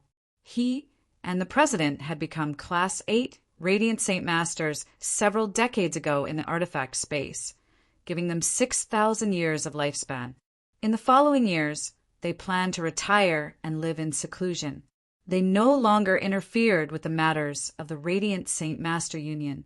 The Tsar family that once controlled the City of God had completely declined without their Holy Emperor. Although Tsar Kaiyun had become the Holy Emperor, she had left the Tsar family as well. She no longer interfered with the matters of the Tsar family and faded away from the Tianyuan continent. Changyang, who remained in the Pure Heart Pavilion to cultivate under the personal guidance of Feng Shaotian. In the past few years, Changyang, who seemed to have completely severed his emotions and desires, abandoning his family and friends. Ever since he entered the Pure Heart Pavilion, he had not taken a single step out, nor had he returned to the Changyang Prefecture to visit his haggard mother. Newbies, on the other hand, was probably the happiest person out of all of them. He spent all of his time traveling with the two women, traveling across the 4 continents. He would also find a cave from time to time and make love with the two women. These two women, without exception, were beast men of the 7th stage who had already taken human form. They were tall and sturdy, and their bodies were so strong that many of the burly men of the human race felt ashamed of their inferiority. Xiao Tianyu, De Gufeng, Yun Zhang, Signorin, Ken Shao San, and so on basically all remained in Flame City, contributing to the development of the Flame Mercenaries. A year after Shangguanaojian's identity was announced, Yu Yu and Huang Wan both emerged from seclusion. When the two of them saw Shangguanaojian, their faces were filled with mixed feelings. In the blink of an eye, the 10-year agreement between Jianqin and the Spirit King silently approached. As soon as the time arrived, an extremely powerful presence radiated from the tunnel between the two worlds. A middle-aged man in simple clothes appeared there. A metal sword shone with a dark light as it hovered behind him. It radiated with surging sword chi. The sword chi was so powerful that it caused space to distort. If it were not for the fact that he had intentionally concealed it, just the sword chi alone would have been enough to destroy the space of the world. The middle-aged man was the Spirit King. He had appeared on the Tianyuan continent on time. Behind him were the Origin Realm experts from the world of Forsaken Saints. Shan Jian, come to the city, Lord's estate of Flame City, for a chat. As soon as the Spirit King appeared, Jianqin's voice rang out from Flame City 1,000,000 kilometers away. It crossed through the distant space and exploded above the tunnel like a clap of thunder. The Spirit King remained emotionless. He said nothing and directly took a step forward. With that step, he directly vanished. In the next moment, he had crossed 1,000,000 kilometers, appearing in the city, Lord's estate, as if he had teleported. He stood before Jianqin. Between Jianqin and the Spirit King was a long table used for negotiations. All the Origin Realm experts from the Tianyuan continent had already taken their seats. They had been waiting for quite some time. The Spirit King stared at Jianqin, who sat across from him calmly. After staring at him for a while, he asked, "Has your strength increased again?" Jianqin smiled and said, "I've improved slightly this time." The Spirit King sat down and became rather stern. Jianqin's strength had been around the same as his before, yet it had increased again this time. Did that not mean that their difference in strength had shrunk once again? Or were they completely equal? Chapter 1658. Even with the Spirit King's mental fortitude, he could not help but gasp when he reached this conclusion. Jianqin's strength had increased so quickly that even he felt shocked. It had to be mentioned that this was a lower world where origin energy was thin. Once one reached the origin realm, it would be extremely difficult to make any further breakthroughs. It would take several times more time and effort, and it was even impossible to reach godhood due to the laws of the lower world. Although the Spirit King was unable to see through Jianqin's exact strength due to his cultivation method, he could still roughly sense it. Even if Jianqin had not reached peak reciprocity, he was not far from it. After reaching such a high level of strength, every single bit of improvement would be extremely difficult because the lower world would struggle to satisfy the cultivation requirements of reciprocity. However, Jianqin had managed to make quite a bit of progress in just 20 short years. The Spirit King could not help but sigh in amazement at his speed and talent.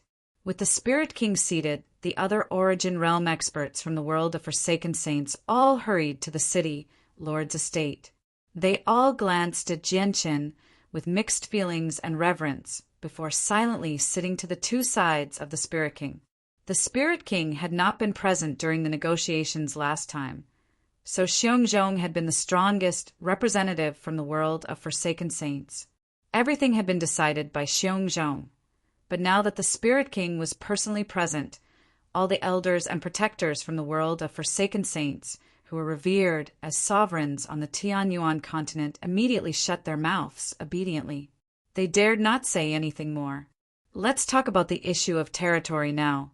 Our world of Forsaken Saints has already decided on a region during the negotiations last time. The size of the region will be based on the total area of your 4 races. We've taken a quarter of the Tianyuan continent, the Sea Realm, the Beast Race, and the 100 Races. That way, our world of Forsaken Saints will possess the same amount of land as your 4 races. What do you think? He stared at Jianqin in interest. He completely ignored the other Origin Realm experts who sat beside Jianqin. This was because everyone knew that there were only 2 main characters in this negotiation, the Spirit King and Jianqin. The other Origin Realm experts could not interfere at all because this was a world where strength reigned supreme.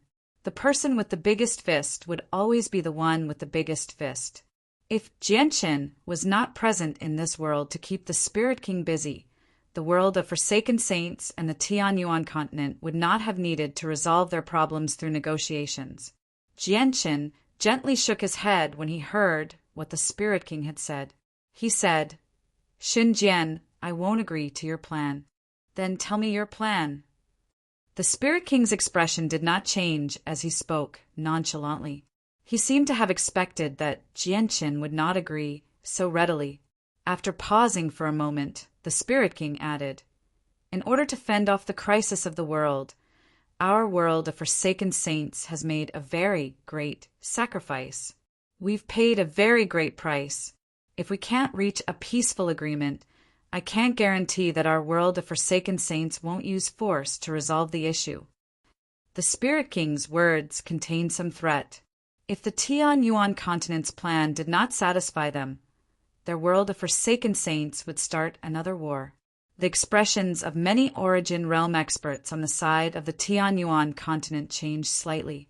With the current strength of the Tianyuan continent, they were not afraid of starting a war with the world of Forsaken Saints. However, once a war broke out, it would be devastating. Even the shattered Tianyuan continent would be reduced to nothingness. After all, once someone reached the Origin Realm, The shockwaves of battle would be devastating to the entire world. In the past, when Jianchen and the Spirit King fought in outer space, they had forcefully split the moon in half. As a result, whenever night fell, countless people would see 2 crescent moons in the sky. They did not wish for the home planet that had nurtured them to become a second crescent moon. On the other hand, the Origin Realm experts from the world of Forsaken Saints all felt proud of the Spirit King's power. They had even straightened their backs, unknowingly. Due to their fear for Shangguan Mu or last time, they had to be cautious no matter what they did. They were unable to act freely, so all of them felt extremely wronged. Now that the Spirit King was personally watching over them, they immediately regained the feeling of power they had in the past. Jianchen did not become angered at all by the Spirit King's threat. This was because the world of Forsaken Saints no longer possessed the strength to start a war with the Tianyuan continent. Once a war broke out between the two worlds, the world of Forsaken Saints would definitely be defeated. This was because his chaotic force had reached the 9th layer. Even though a crack had appeared on his chaotic Naiden and he could only use 80% of the 9th layer strength at most, it would still be far more powerful than when he was at the 8th layer. That's right. Your world of Forsaken Saints has played an important role in stopping the crisis of the world. If it were not for your assistance, our world might have been wiped out already.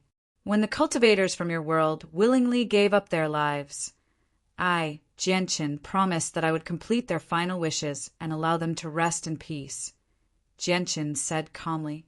At the same time, a map appeared in his hand. He laid it flat on the table, and to no surprise, the map of the world was drawn on it. Jianchen stared at the map for a while before saying, "If I want to give you a piece of land, many of the people who originally lived there won't agree. After all, that piece of land is their foundation, and it's the ancestral ground of many people. It holds extraordinary significance and is even more important than their lives. Getting them to leave is even more difficult than killing them. There have even been many clans and a few kingdoms that have formed an alliance. If you want to live in that piece of land, they'll fight to the death. Although their strength is insignificant, there are several billion people in total. As a result, if we directly divide the land according to your suggestion, several billion people in our world will die in battle to protect their homeland. I can't let that happen." The Spirit King frowned and asked, "Then how do you plan on dealing with this matter?" Jianchen tapped the table with his fingers. After a moment of thought, he said, "I have indeed thought of a way to deal with this matter, which is to connect our two worlds. We'll abandon the prejudice of different territories and races and formally become one." "Connect our two worlds?" The Spirit King murmured. He was surprised. Jianchen's suggestion had completely exceeded his expectations. After all, the Tianyuan continent and the world of Forsaken Saints were from two different worlds. In particular, the people of the two worlds had fought in the beginning, so they had accumulated some grievances. The Tianyuan continent had even been torn to pieces because of this. That's right. Connect our two worlds. Our world won't give you any land. If your world of Forsaken Saints wants to obtain land that belongs to you, you'll have to use an equivalent amount of wealth to exchange for it. Although money is meaningless in our eyes, there are still many people in the mortal world who are willing to sell their land for some money. Jianchen said sternly. This was the only method he could think of that could satisfy the world of Forsaken Saints without harming their interests. After all, wealth could be described as omnipotent in the mortal world. Buying land was obviously nothing difficult. If the world of Forsaken Saints was willing to pay the price, the amount of land they could buy in this world would far exceed what they had expected. The light in the Spirit King's eyes flickered. He was rather tempted by Jianchen's suggestion as well. Although they would have to pay a certain amount of wealth if they wanted to obtain land. The world of Forsaken Saints had existed for countless years, and they were ruled by kings. Just the annual tribute was astronomical, so the Sacred Spirit Hall had accumulated a tremendous amount of wealth.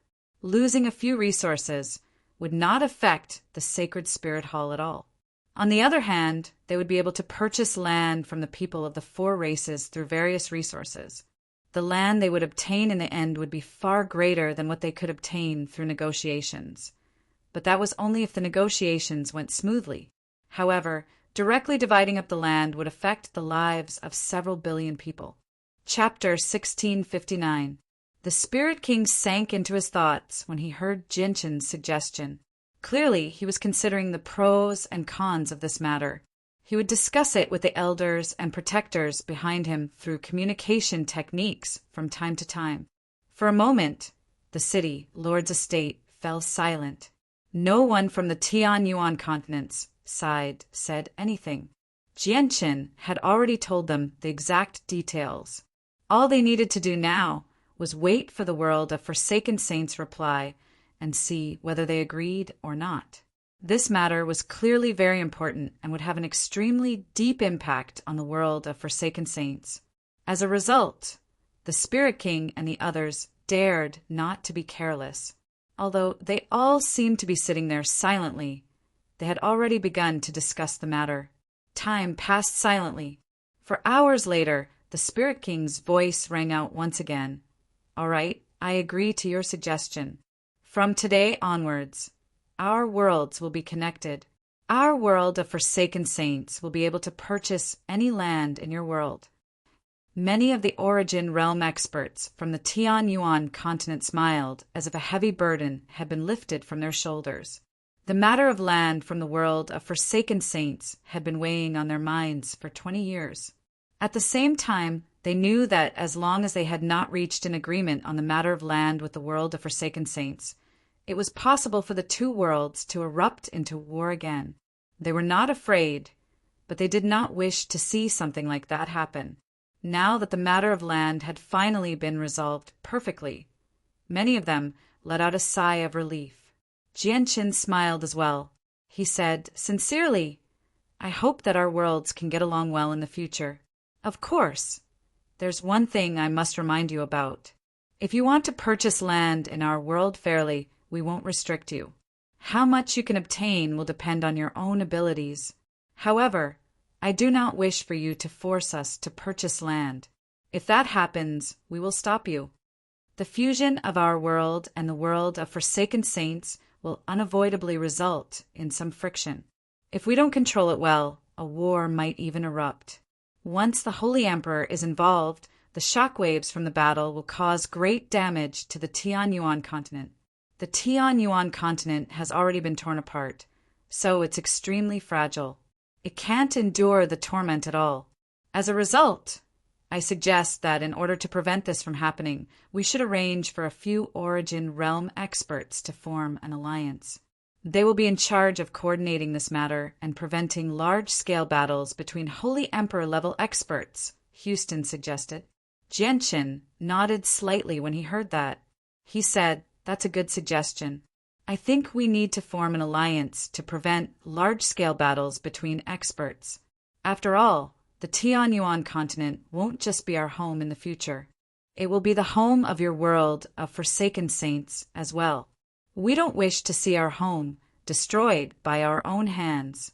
"All right, I agree to your suggestion," said the Spirit King.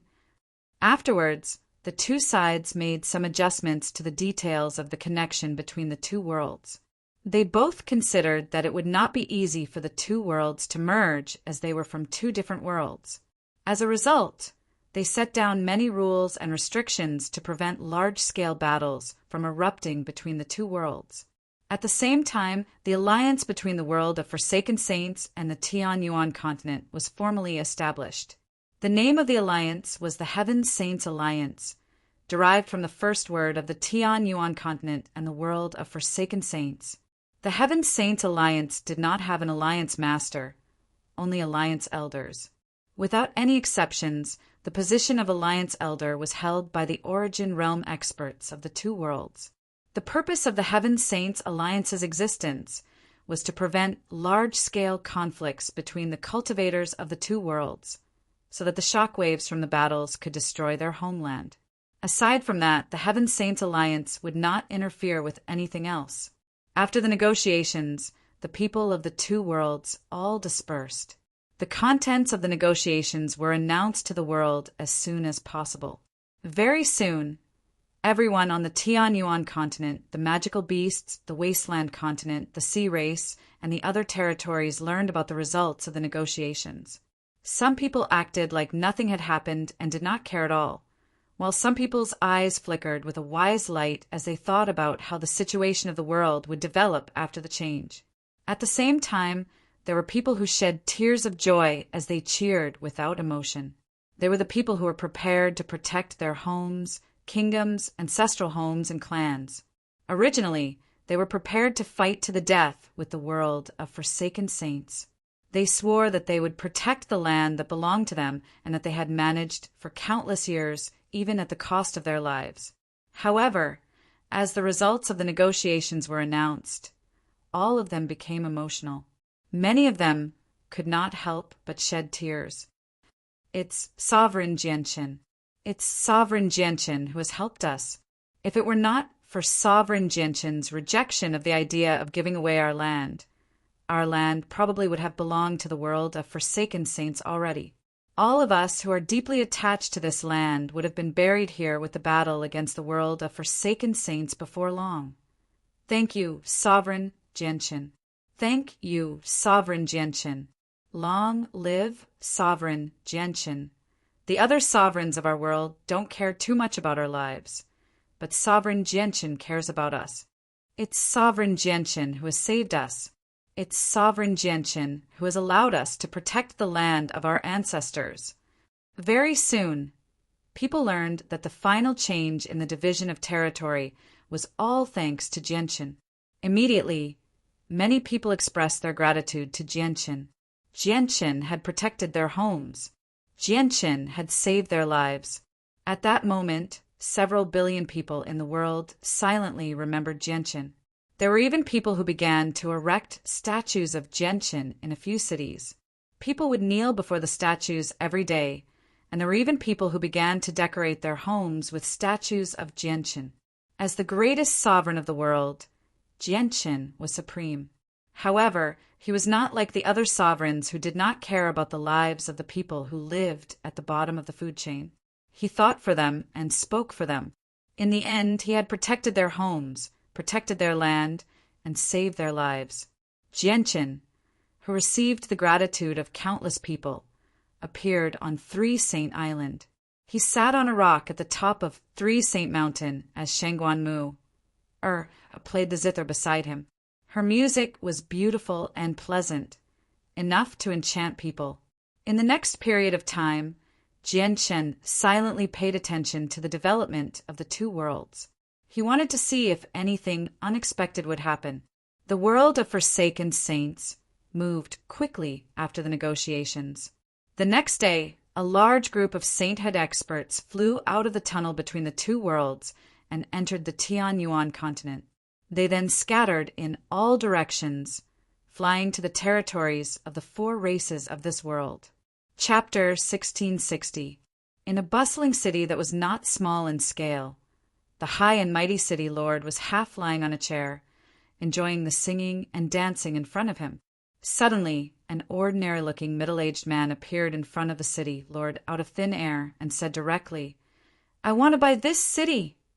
The city lord leapt in fright from the sudden appearance of the person before him. When he heard what the person said, he became stunned. Only after quite a while did he ask with uncertainty, "You're from the world of forsaken saints?" The middle-aged man grinned and introduced himself. "I'm Stark. I come from the world of forsaken saints, the Holy Emperor of the 6th heavenly layer." "What, the Holy Emperor?" The city lord's limbs trembled as his face became rather pale.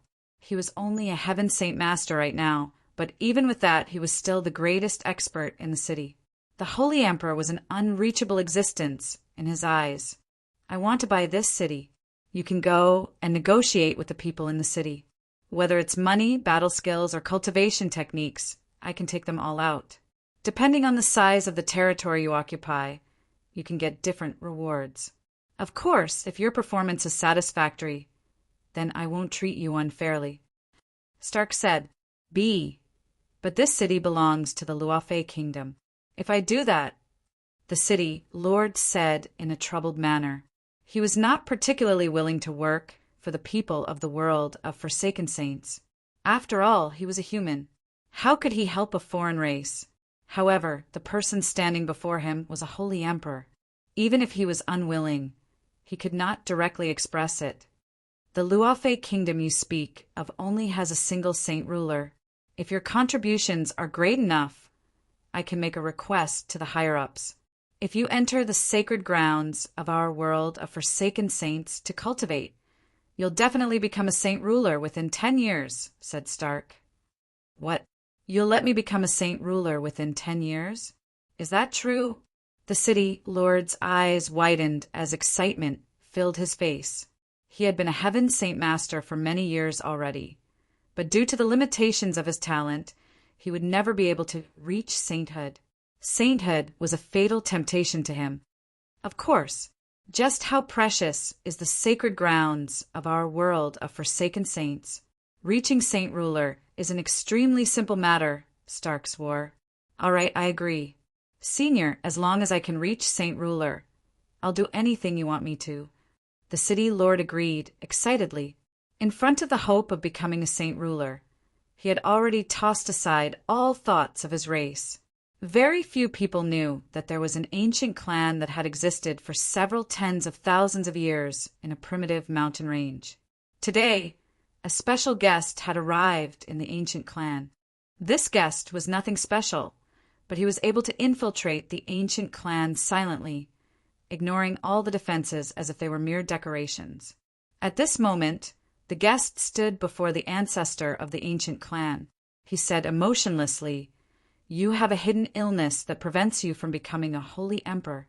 I just happen to be able to cure your illness and let you become a holy emperor within 100 years. At the same time, I'll give your clan 10 spots to become holy emperors. You can choose 10 people to give to me, and I'll let them all become kings within 100 years. All I want is for you to move out of this mountain range. From today onwards, this mountain range belongs to me." A gleam of light flashed through the eyes of the ancestor. He said with a deep voice, "If I've guessed correctly, you should be a holy emperor from the world of Forsaken Saints to be able to infiltrate this place without me being able to see through your strength. Your conditions are indeed extremely tempting. If you were a human, I might have agreed already, but unfortunately you're not. It's impossible for me to move this place. Don't you have any enemies? To be honest, we're looking for a lot of people this time. At the same time, there are a lot of people who can receive our help. They'll either obtain the cultivation method or battle skill they want, or their strength will skyrocket with our assistance. I can't guarantee that your enemies won't become even more powerful as a result."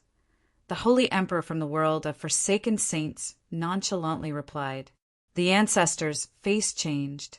A sliver of gloominess appeared in his eyes. "I'll give you 3 days to consider. I'll be back in 3 days." Similar occurrences did not just occur on the Tianyuan continent. They were common in the sea realm and among magical beasts as well. Not only did the people from the world of Forsaken Saints target mortal cities, they also targeted a few hermit clans and even ancient clans. They used various methods to entice them to move their land.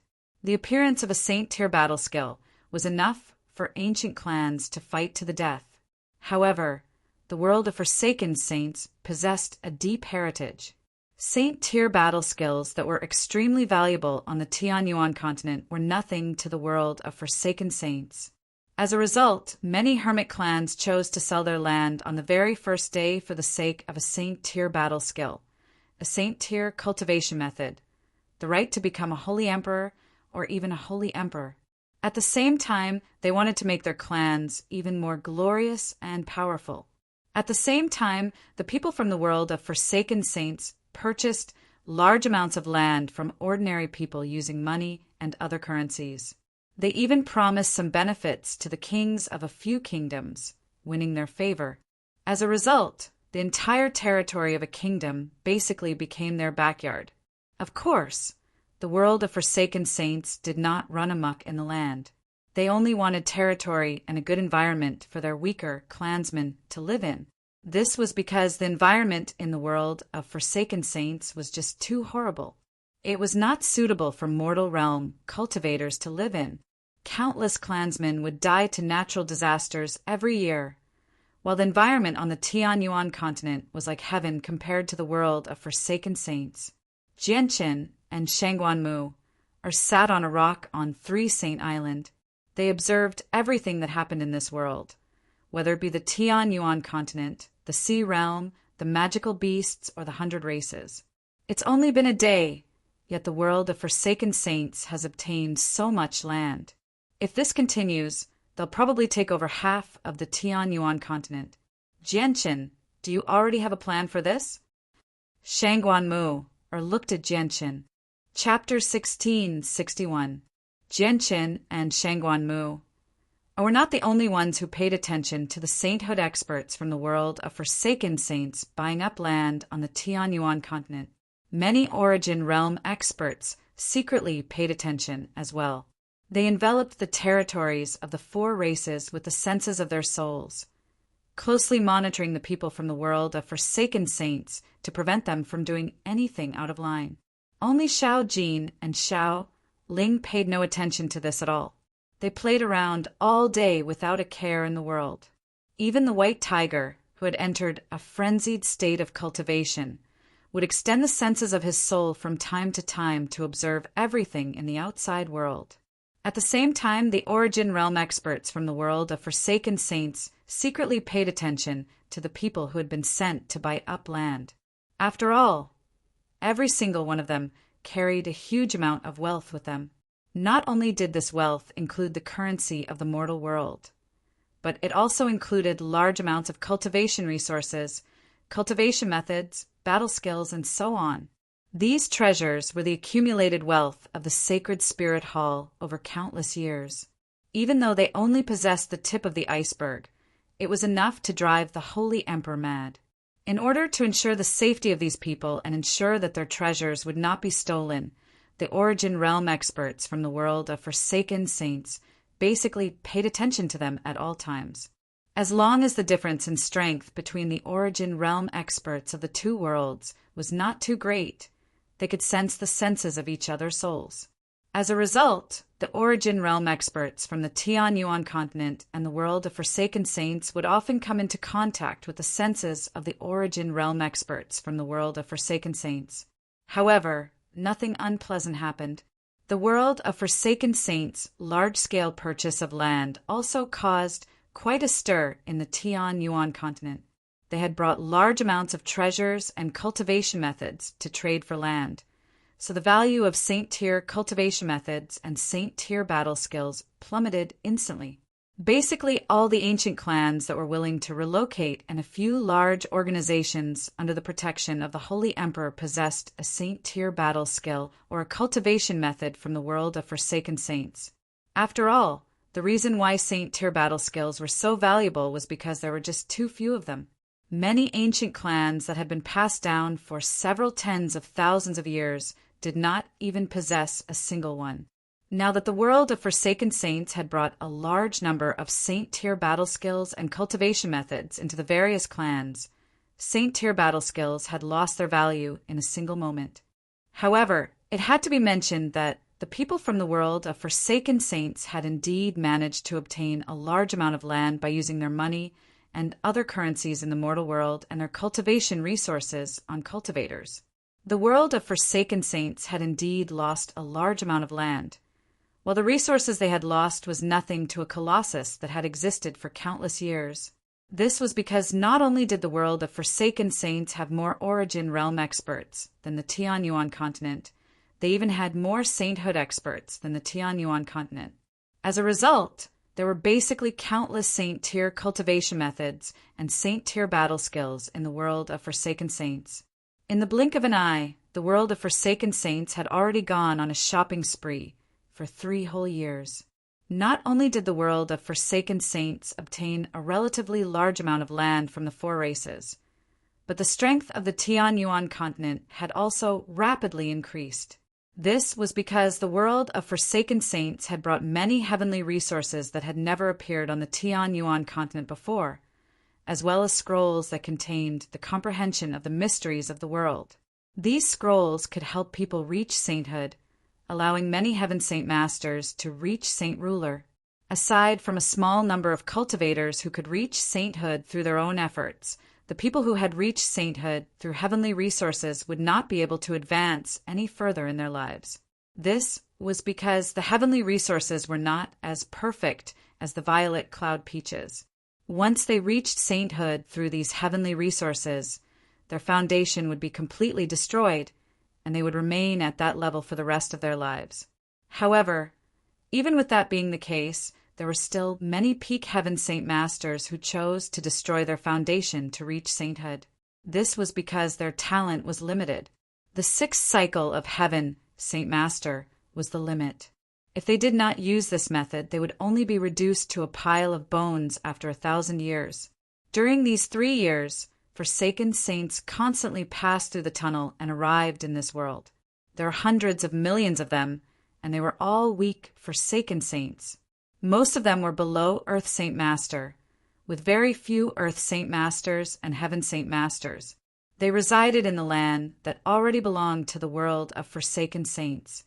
They lived there, cultivated there, established families there, and attempted to become one with the people of this world.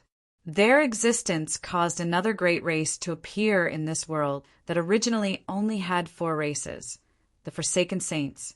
The people of the world of forsaken saints had always referred to themselves as the forsaken saints. Many of them did not know the origins of this name, let alone the true meaning behind it. This was because the name had existed for far too long, so long that even the former Spirit King was unable to verify its origins. It was like a brand, deeply engraved in the depths of their minds, making them remember that they were forsaken saints for the rest of their lives. The first friends that the forsaken saints made after moving to the Tianyuan continent were the merchants. In the eyes of the merchants, there were no eternal enemies, only eternal benefits. They saw a huge business opportunity with the arrival of the forsaken saints, so many of them brought local specialties and items that the forsaken saints lacked to sell in exchange for a huge profit. The merchants became the first friends that the forsaken saints made after arriving in this world. They were also the most welcomed group. Of course, the cultivators who ventured out to train would occasionally engage in small-scale conflicts and battles with the forsaken saints, but the upper echelon of the Tianyuan continent did not stop this because every single expert had grown up over mountains of corpses and seas of blood. To them, this was only a form of training. A small fishing boat silently moored several dozen kilometers away from Three Saint Island. It rose and fell with the waves on the surface of the sea. 2 young men of similar age sat on the boat. They wore linen clothes, and their feet were bare as they fished. Beside them was a basket with a few large, fat fish swimming about. Water would splash onto the 2 young men from time to time, soaking through their clothes. However, the 2 young men did not care at all. They stared at the surface of the sea as they chatted with each other in high spirits. "Father, how do you think we should eat these fish tonight? Should we get Mother to make fish soup or roast fish?" "But I like the taste of roast fish better," said one of the young men. He smiled in satisfaction. "Your mother's fish soup is pretty good. Your second mother's fried fish is pretty good. And your third mother's roast fish is even more fragrant. Why don't we try them all tonight?" "We've caught so many fish anyway," said the other young man. Another young man said. Behind this young man, there were 2 divine swords, one purple and one green. The 2 people fishing on the boat were Jianqin and Shangguanaojin. At this moment, the space beside Jianqin pulsed slightly. A burly man suddenly appeared beside Jianqin, as if he had teleported. The man's skin was golden, as if it was made of gold. He wore a battle suit and a cape, giving him a dignified bearing. He naturally radiated with the presence of a ruler. Most eye-catching of all was the golden insignia of a battle axe between the man's eyebrows. "Tai Ta, you've come at the perfect time. Why don't you come with me to Three Saint Island to try some fresh fish? I think it's been several decades since you've had something like this. It's perfect for you to reminisce about the past, Gentian said to the burly man who had suddenly appeared. Tai-Ta looked at the father and son fishing with mixed feelings. There was also a heavy reluctance to part. After a moment of silence, he sat down beside Gentian and stared at the surface of the ocean in a daze. He said, Gentian, I've actually come this time to bid farewell to you. I'm leaving. Gentian immediately tightened his grip on the fishing rod. After a moment of silence, he said, Have you really thought it through? Once you leave, it won't be so easy for you to come back. Who knows how many years you'll have to wait. Senior Aladona is already prepared. She's urging me to come to the higher world. I've already thought it through. I'll be leaving soon because I don't want to stay here any longer.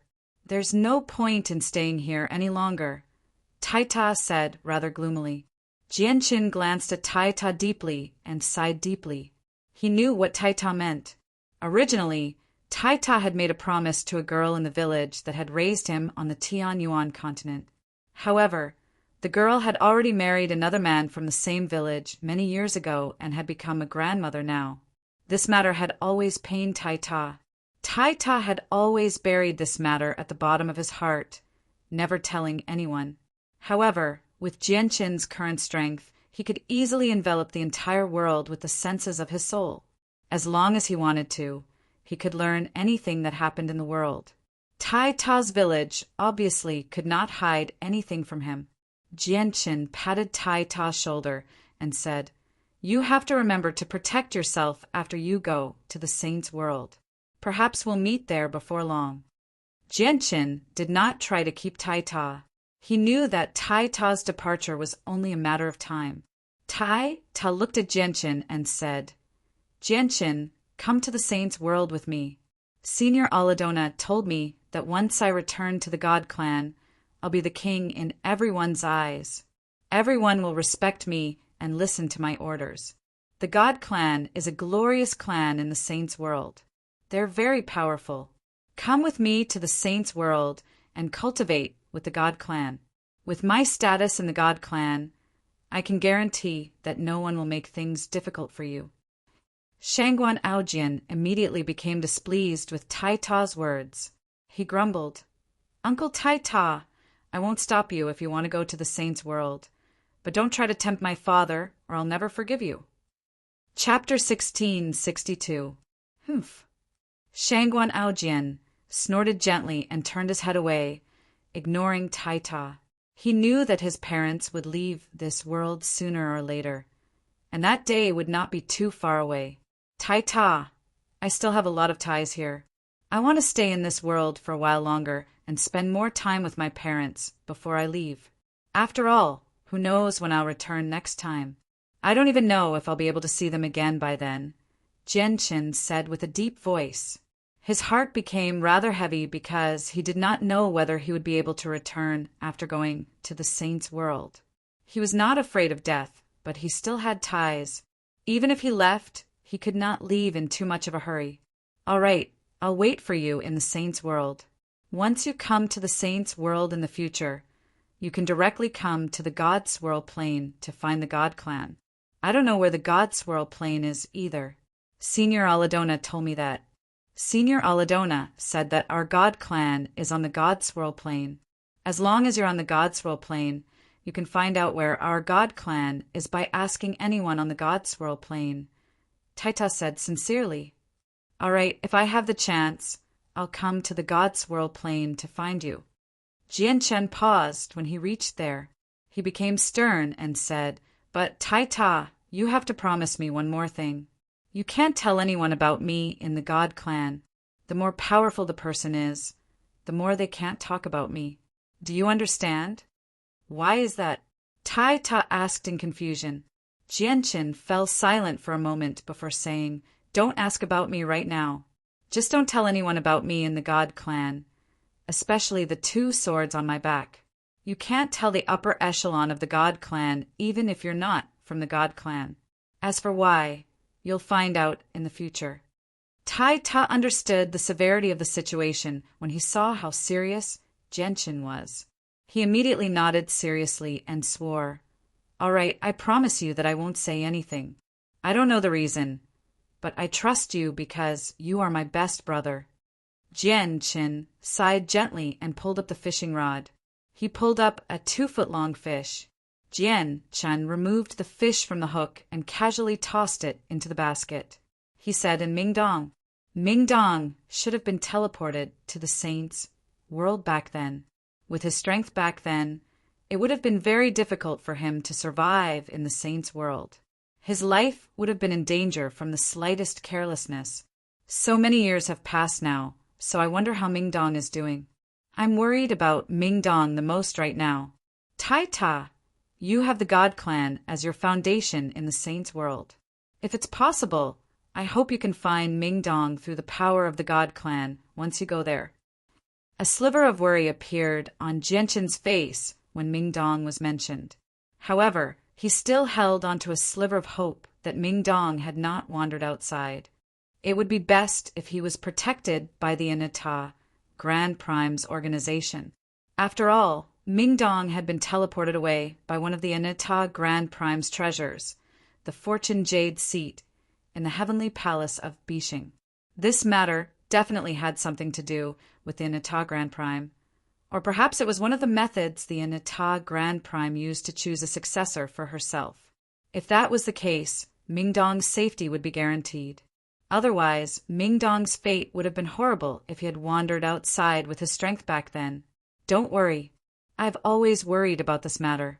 Mingdong is also my friend. Once I return to the God Clan, I'll immediately get people to search for Mingdong. Tai Ta guaranteed as he patted his chest. Tai Ta and Genshin chatted for a very long time. They only left when it was already late because they both knew that this would be the last time they would see each other in this world. The next time they would meet would be after the Saints' World. Genshin and Shangguanaojin returned to Three Saint Island after Tai Ta's departure. When they left, Genshin's heart was rather heavy. First, Mingdong had been teleported away, and then his sister, Changyang Mingyue, had left without saying goodbye. Now, Tai Ta was about to leave as well. He had lost another close friend. Moreover, what made Genshin feel the most troubled was the issue of his identity with Tai Ta. He was the successor of the Immortals' world, a disciple of the Sword Sect of Violet Heavens. This was something that could not be doubted. From the moment he began to cultivate the Azulite sword scripture, from the moment he began to cultivate the chaotic body, from the moment the sword spirits accepted him as their master, his identity had changed. However, Tai Ta was a member of the God Clan of the Saints' World. The Saints' World and the Immortals' World were on opposing sides. He really did not know if he would still be able to maintain his relationship with Tai Ta after his identity was exposed one day. Moreover, aside from Tai Ta, there was also his sister, Changyang Mingyue, who had cared for him since he was young. Genshin felt like there was a huge rock in his heart when these thoughts crossed his mind. He felt extremely suffocated. Perhaps he was already slightly afraid of facing all of this in the future.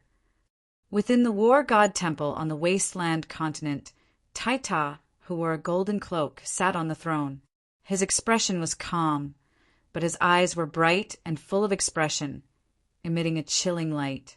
He looked mighty without being angry. Today he was no longer the naive, dark-skinned boy from before. Over the past few decades, Iron Tower had truly grown up. Whether it was his temperament or his temperament, they had all undergone a true transformation. Genshin told me not to tell the upper echelon of the God Clan about him, especially the 2 swords on his back. I can't even tell anyone who isn't from the God Clan. Why did he do that? What's the secret behind all this? Tai Ta thought about what Genshin had said. He became even more curious. Genshin told me not to divulge any of this because the information would pose a threat to him if it was leaked. Genshin is my best friend. I won't allow anyone to harm him, not even the upper echelon of the God Clan, Tai Ta muttered to himself. Tai Ta muttered softly, As he reached the end of his sentence, two frightening rays of light shot out from his bright and spirited eyes. However, if I want to protect Gentian, I need to know what Gentian fears and deal with it accordingly. However, from what Gentian said, the key to everything seems to be the two swords. After a moment of thought, Taita stood up. With a step, he suddenly vanished from the divine hall. Within the forbidden grounds of the elves, the towering elven god tree stood there silently, emitting a majestic aura of life. The entire forbidden grounds was silent, and no one could be seen. This was because only the elven queen could freely enter this place. Even the elven elders could not easily set foot in this place. At this moment, there was a flash of golden light in the forbidden grounds. A figure silently appeared before the elven god tree. He was around 3 meters tall and was extremely burly. His skin was completely golden, and he wore a golden cape. He naturally radiated with an aura of supremacy, just like a war god. Aladona greets the war god. An illusory woman appeared in front of the ancient elven divine tree and bowed respectfully to Iron Tower, who had suddenly appeared. Aladona, I have something to ask you. Do you recognize the two swords on my brother Gentian's back? Taita asked. Aladona hesitated for a moment before shaking her head. War god, I don't recognize the two swords. However, one of them is violet and the other is azure. Moreover, the sword chi is special. They are similar to a legendary treasure. What treasure? Taita's eyes narrowed as he continued to ask. He had already realized that he might be able to learn what Gentian feared from Aladona. Aladona reminisced. They're the treasures of the immortals' world, the twin swords. They're also known as the twin swords of yin and yang. They're one of the 10 great god artifacts of the immortals' world, and they're the treasures of the Violet Shao sword sect, the leader of the 9 great sections. It's said that the founding ancestor of the sect, the Violet Shao Immortal Exalt, personally forged the swords. The Violet Shao Immortal Exalt is a peak expert of the immortals' world, one of the 5 grand exalts. Aladona's expression suddenly became rather mixed. She hesitated. It's just that the immortals' world is our enemy. If Gentian's swords are the twin swords, if they are, then what? Taita asked with a heavy voice.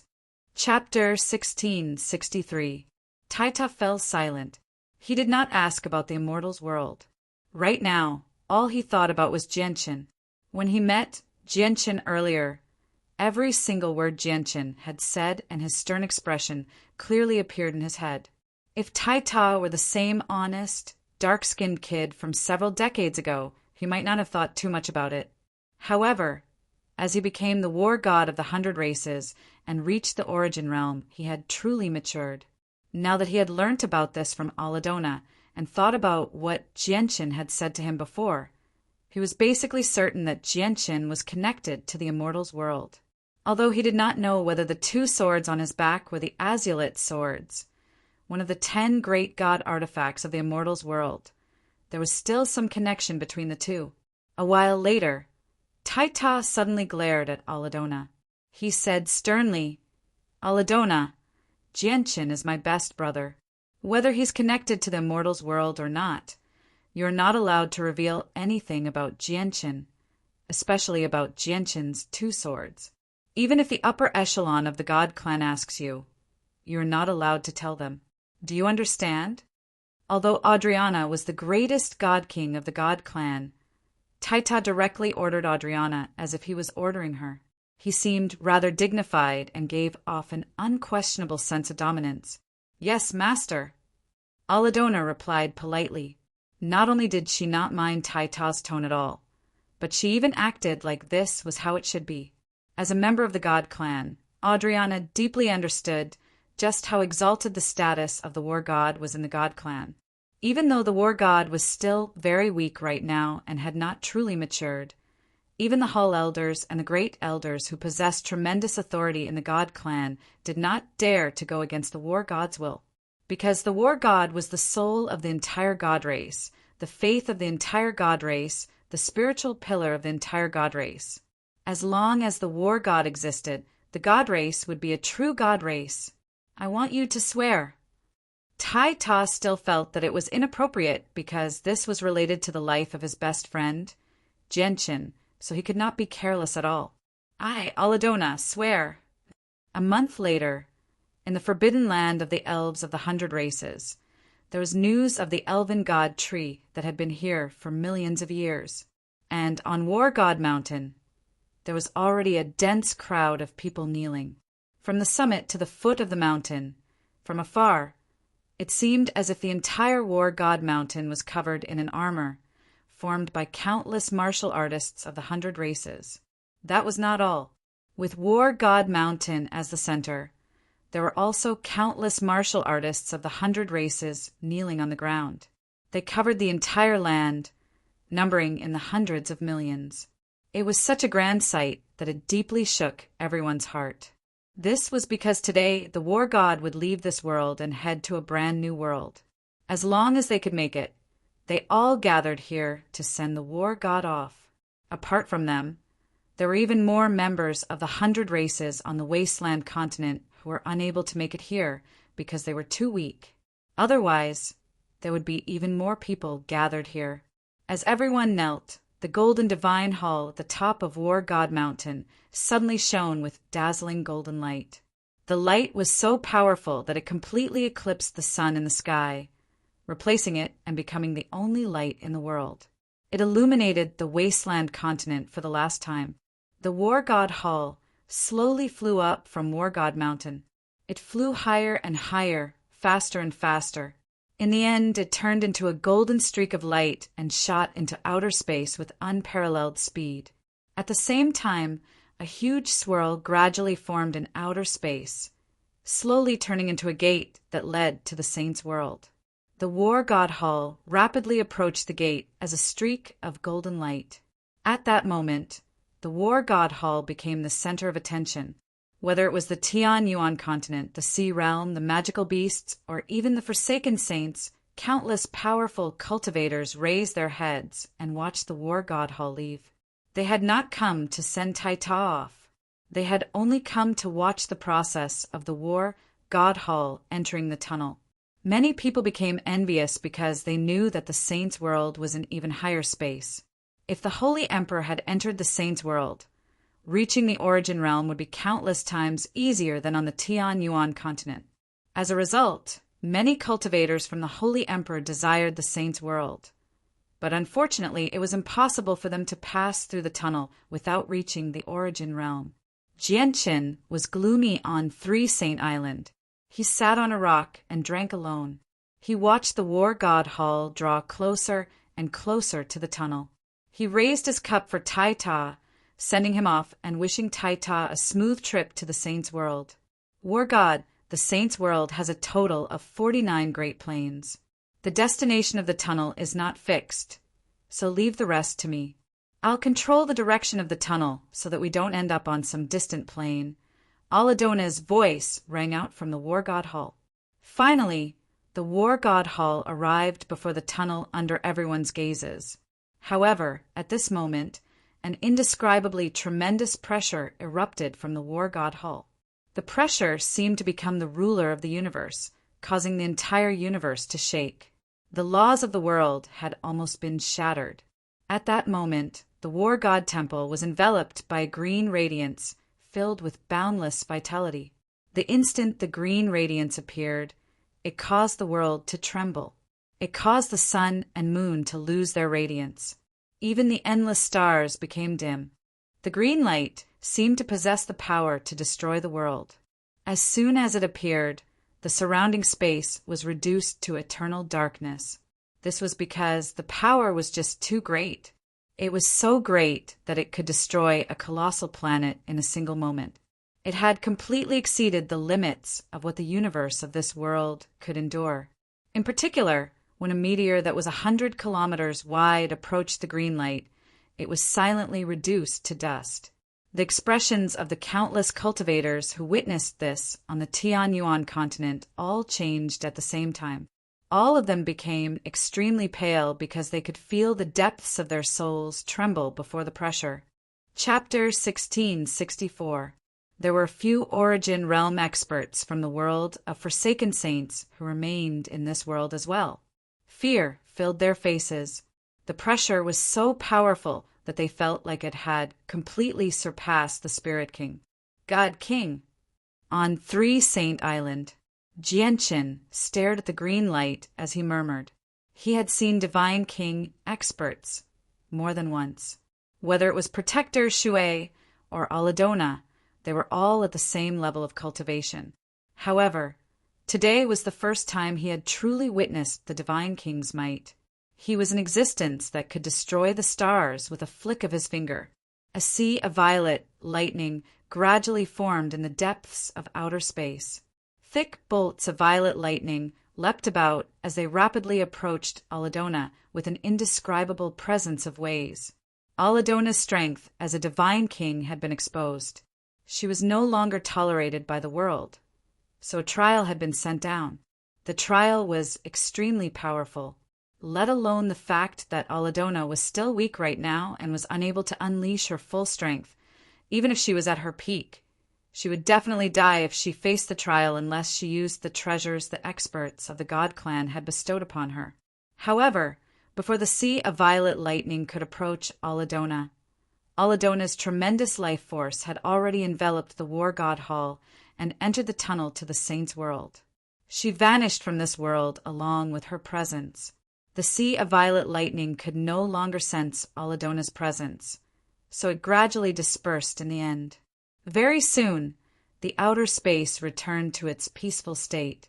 Jianqin sat on 3 Saint Island silently as he drank to drown his sorrows. He stared at outer space in a daze. He knew that Tai Ta had left. He had left this world. He had no idea when they would meet again. Perhaps they would never meet again. On the wasteland continent, countless people who were kneeling on the War God Mountain stood up one after another. Their faces were filled with reluctance. At the peak of the War God Mountain, the symbol of the War God Temple had already disappeared, replaced by a golden statue. The statue was over 300 meters tall and was extremely lifelike, as if it was a real person. There was a mysterious energy circulating around its body.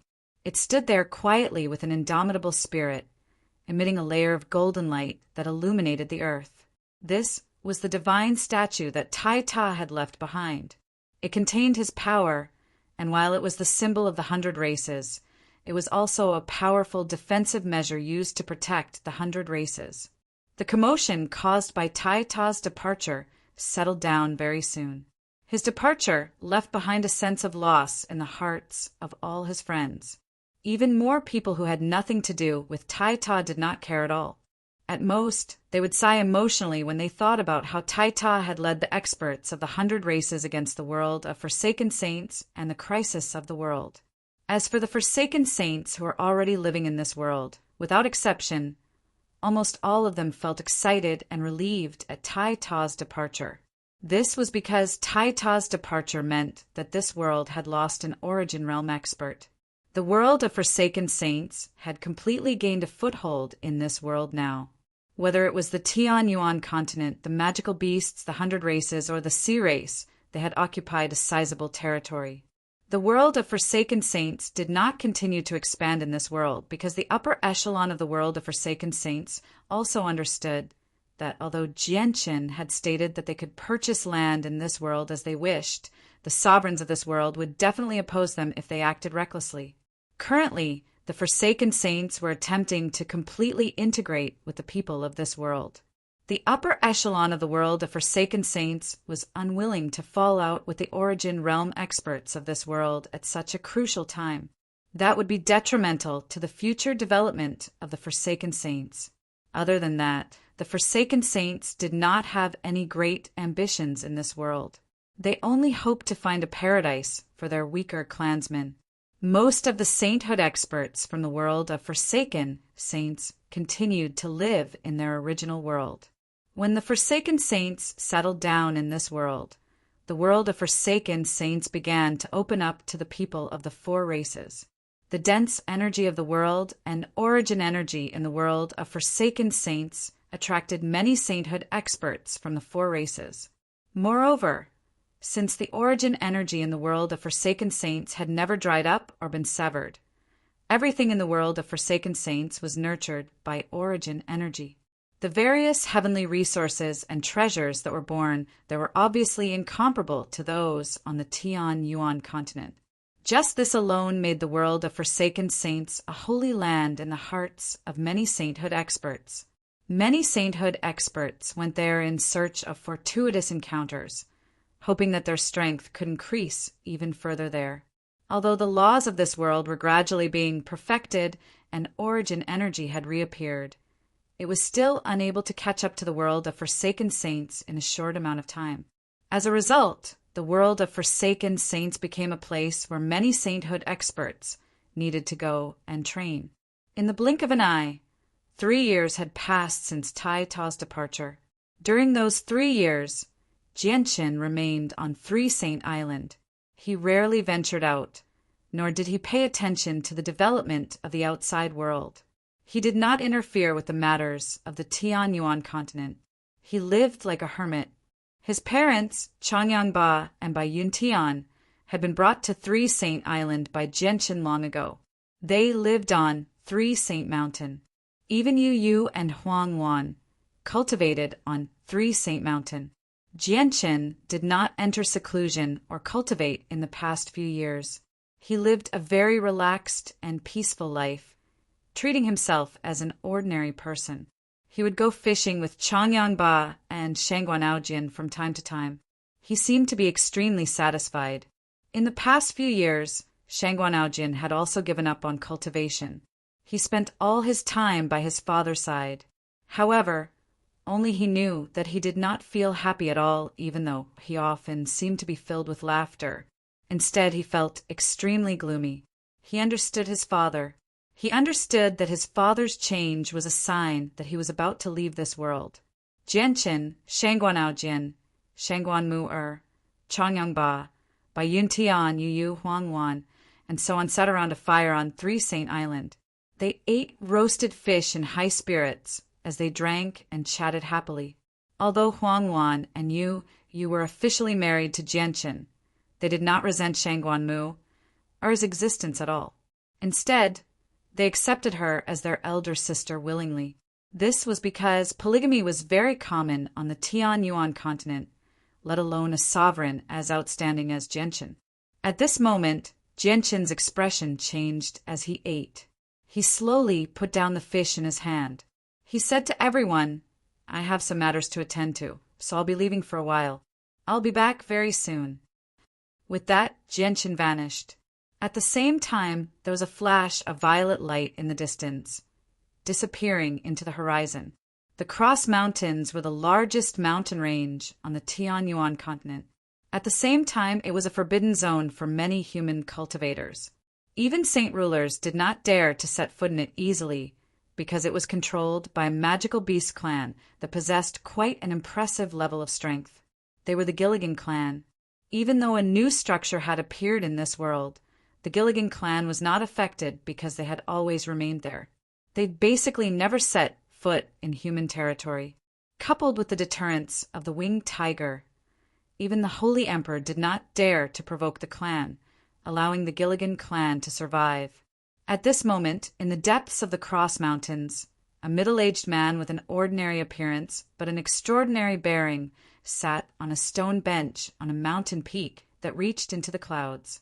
He was dressed in ordinary clothes, and his ink-black hair was casually draped over his shoulders. It danced wildly in the wild winds. In front of the middle-aged man, there was a small stone table. 2 exquisitely crafted jade cups were placed on the table. In the middle of the stone table, there was a wine pot that emitted an intoxicating fragrance. At this moment, there was a flash of violet light. A young man who only seemed to be in his 20s had silently appeared at the top of the mountain. The young man was very handsome. His face was resolute, and his eyebrows were like swords. They were filled with a sense of sharpness. His eyes shone brightly as if 2 great swords had been nurtured within them. The young man was Jianqin. "Shan Jian, why have you called me here?" Jianchen looked at the middle-aged man and asked calmly.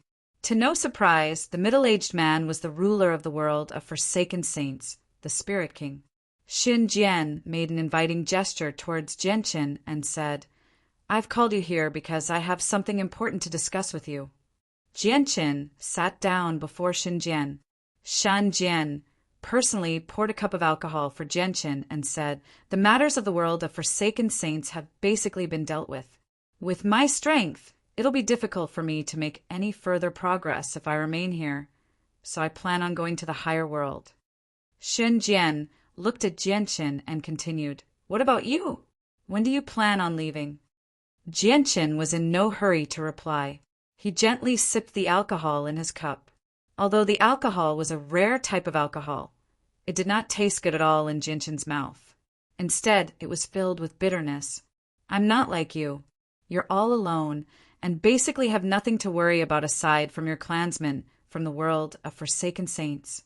You can leave whenever you want, and there's nothing you can't let go of. On the other hand, I have far too many things to worry about in this world. Not only do I have my parents, but I also have a wife and children, as well as many close friends who have gone through thick and thin with me. The saints' world is dangerous.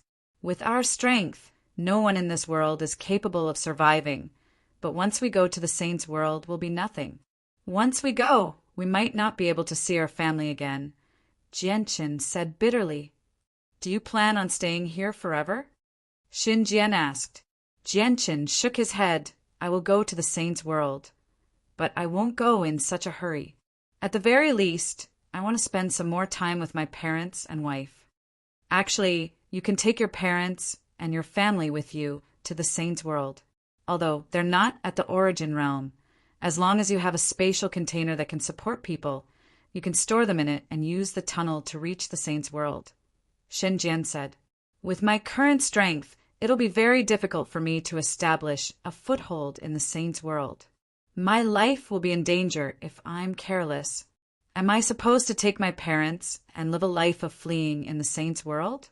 If that's the case, it's better for them to enjoy themselves in this world. Jianchen smiled self-deprecatingly. He had never thought about taking his parents with him to the saints' world. At the very least, he wanted to establish a foothold in the saints' world and be able to protect his parents.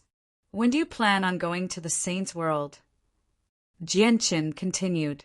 He looked at Xin Jian with mixed feelings. After all, he and Xin Jian had once been from the same world. Now that they were in a foreign land, Jianchen still felt sympathy for Xin Jian, even though they had been opponents for a while. I can leave at any time, but just like you said, the saints' world is dangerous. With my current strength, it'll be difficult for me to protect myself, so I plan on going with you. If we work together, I don't think we'll be able to establish a foothold in the saints' world before long. The Spirit King looked at Jianchen and said seriously. Jianchen agreed happily after a short moment of consideration. He said, All right, we can go to the saints' world together, but you'll need to wait for me for a while. Chapter 16, 65. After agreeing to go to the saints' world with the Spirit King, Jianchen immediately felt that he did not have much time left in this world. The deadline for going to the saints' world had been brought forward by a lot. As a result, Jianchen treasured every single day he spent in this world even more. He spent even more time with his parents and wife. Aside from that, some of his old friends, such as Qin Shao, Tian Muling, Qin Ji, Dugafeng, and so on, would visit him frequently. After several decades, the identities of his old friends had changed drastically. When they gathered together, they would talk about everything that had happened in the past. They would all sigh as they reminisced about the past. 5 years later, something that made Jianchen feel heavy pain happened. Uncle Kendall's wife, Xinfang, passed away.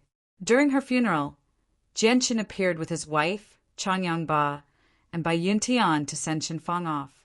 Xinfang's funeral, which was originally a very ordinary funeral, became extremely heavy with the appearance of Jianchen and the others.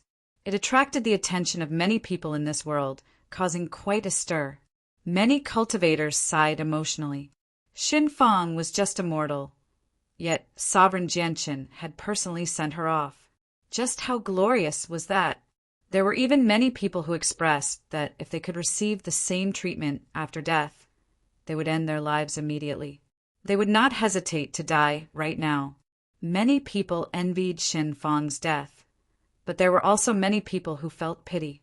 They envied her friendship with Sovereign Jianqin, and they felt pity that she could only enjoy such a short life despite having such a good life. Ken Xiao San wore mourning clothes and buried his mother with his own hands. From beginning to end, he was very calm. He didn't shed any tears and didn't seem to be in pain. However, his silence revealed the sadness hidden in his heart. 7 days later, Xin Fang's funeral came to an end. Jianqin comforted Ken Xiao San before preparing to leave. "Captain, I want to leave the Flame Mercenaries. Please approve."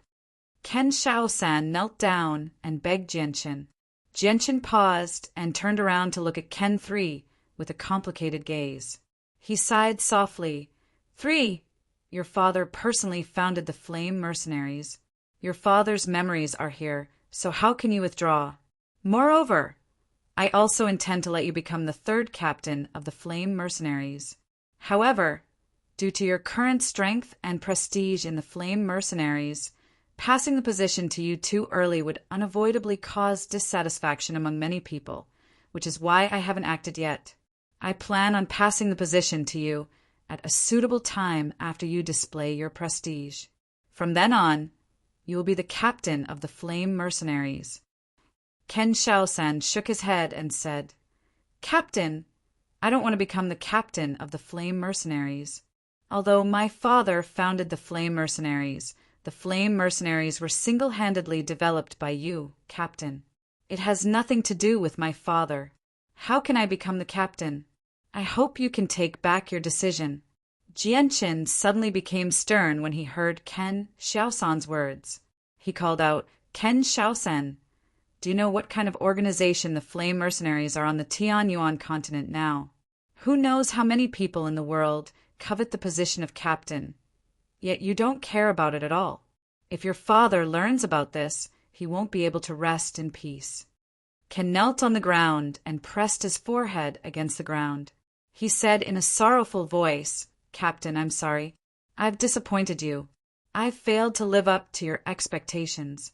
I've failed to live up to your nurturing over the years. I only hate that I'm an unambitious person with no ambition. My mother's death has made me let go of many things in this world. I don't want to go sightseeing on the Tianyuan continent right now. I just want to properly manage this because this is the only thing my mother left me. My mother's memories are here, so please allow me to withdraw from the Flame Mercenaries, Captain." "You..." Jianqin looked at Ken 3. He was both furious and resentful. His expression was one of disappointment as well as deep helplessness. He could already tell that Ken Xiaosan had made up his mind. Continuing to persuade him would not have much of an effect. Instead, it would seem like he was forcing him. After a long while, Jianqin sighed at the sky. He said, whatever. Since you've already made up your mind, I'll respect your decision." With that, Jianqin became slightly disappointed. He swung his sleeve and left. He had decided long ago that Ken Xiaosan would become the 3rd captain of the Flame Mercenaries, but Ken Xiaosan's choice had disappointed him. "Thank you for your permission, Captain," Ken Xiaosan politely said. "Xiaosan, you have to remember that the Flame Mercenaries only exists because of your father. If you've thought it through and want to return to the Flame Mercenaries, the doors will always be open for you." Jianqin's forceful voice rang out in Ken Xiaosan's head. Ken Xiaosan stood up and watched Jianqin leave with tears in his eyes. He thought, "Benefactor, you've already helped us far too much in the past few years. I, Ken Xiaosan, will never be able to repay your kindness. So how can I compete with Bai Lian for the position of captain? After all, Bai Lian is Benefactor's sister. I, Ken Xiaosan, will never do that. I will never." Several years later, Jianqin finally made up his mind. he began to make the final preparations for his trip to the Saint's world. After bidding farewell to everyone, he left 3 Saint Island alone and entered the tunnel to the Saint's world. Now, the tunnel to the Saint's world was no longer as quiet as before. Instead, it had become extraordinarily busy. People of various races would pass through the tunnel from time to time. Near the tunnel, there was an island that the Holy Emperor had moved over from the vast ocean. It was filled with shops, and the various large auction houses competed with each other to sell some of the treasures from the Saint's world. It had already developed into quite a large market. Genshin did not stay for long. He directly entered the tunnel as a blur, heading to the Saint's world. Although the tunnel had already stabilized, Genshin still caused an intense reaction when he entered with his current strength. The entire tunnel immediately shook violently as violent streams of energy gradually appeared, wreaking havoc in the tunnel. Even experts like the Holy Emperor needed to deal with these streams of energy carefully. At this moment, there were still many people passing through the space tunnel. The vibration of the space tunnel, as well as the rapid energy turbulence inside, immediately frightened these people, causing them to lose all color in their faces. They all cried out in alarm and ran madly towards the exit as fast as they could. Genshin concealed his presence as he advanced through the tunnel carefully. He knew that he was just too powerful, basically exceeding the limits of what the tunnel could endure. If he did not conceal his presence, it was extremely likely for the tunnel to collapse. At the same time, he flicked his finger and shot out strands of sword chi, dispersing the streams of energy in the distance. He protected the fleeing cultivators from being injured by the streams of energy. The sword chi was only at the peak of the Holy Emperor's strength at most, so there was no need to worry about him destroying the tunnel. When Genshin emerged from the tunnel, a rather familiar blood-red world appeared before him. The blood-red sky, the blood-red sun, and the moon seemed to have been washed away by blood, causing the world to seem rather evil. This was the second time Genshin had come to the world of Forsaken Saints. The first time, he had come with Shangguan Mu, he had come as an enemy to the world of Forsaken Saints, leading to the battle between him and the Spirit King, Xin Jian. This was the second time. The second time he had come, the world of Forsaken Saints had already become friends with the Tian Yuan continent's world. Even if the people of the two worlds would occasionally clash, it would mostly be because of personal interests. It would not affect the overall situation. Quite a few people had gathered at the top of the world mountains. They all stayed far away from the tunnel as they discussed what had happened in the tunnel with lingering fear. Many of them seemed like they had just survived a disaster. None of them discovered that a young man had stepped out of the extremely unstable tunnel with composure soon after they had emerged.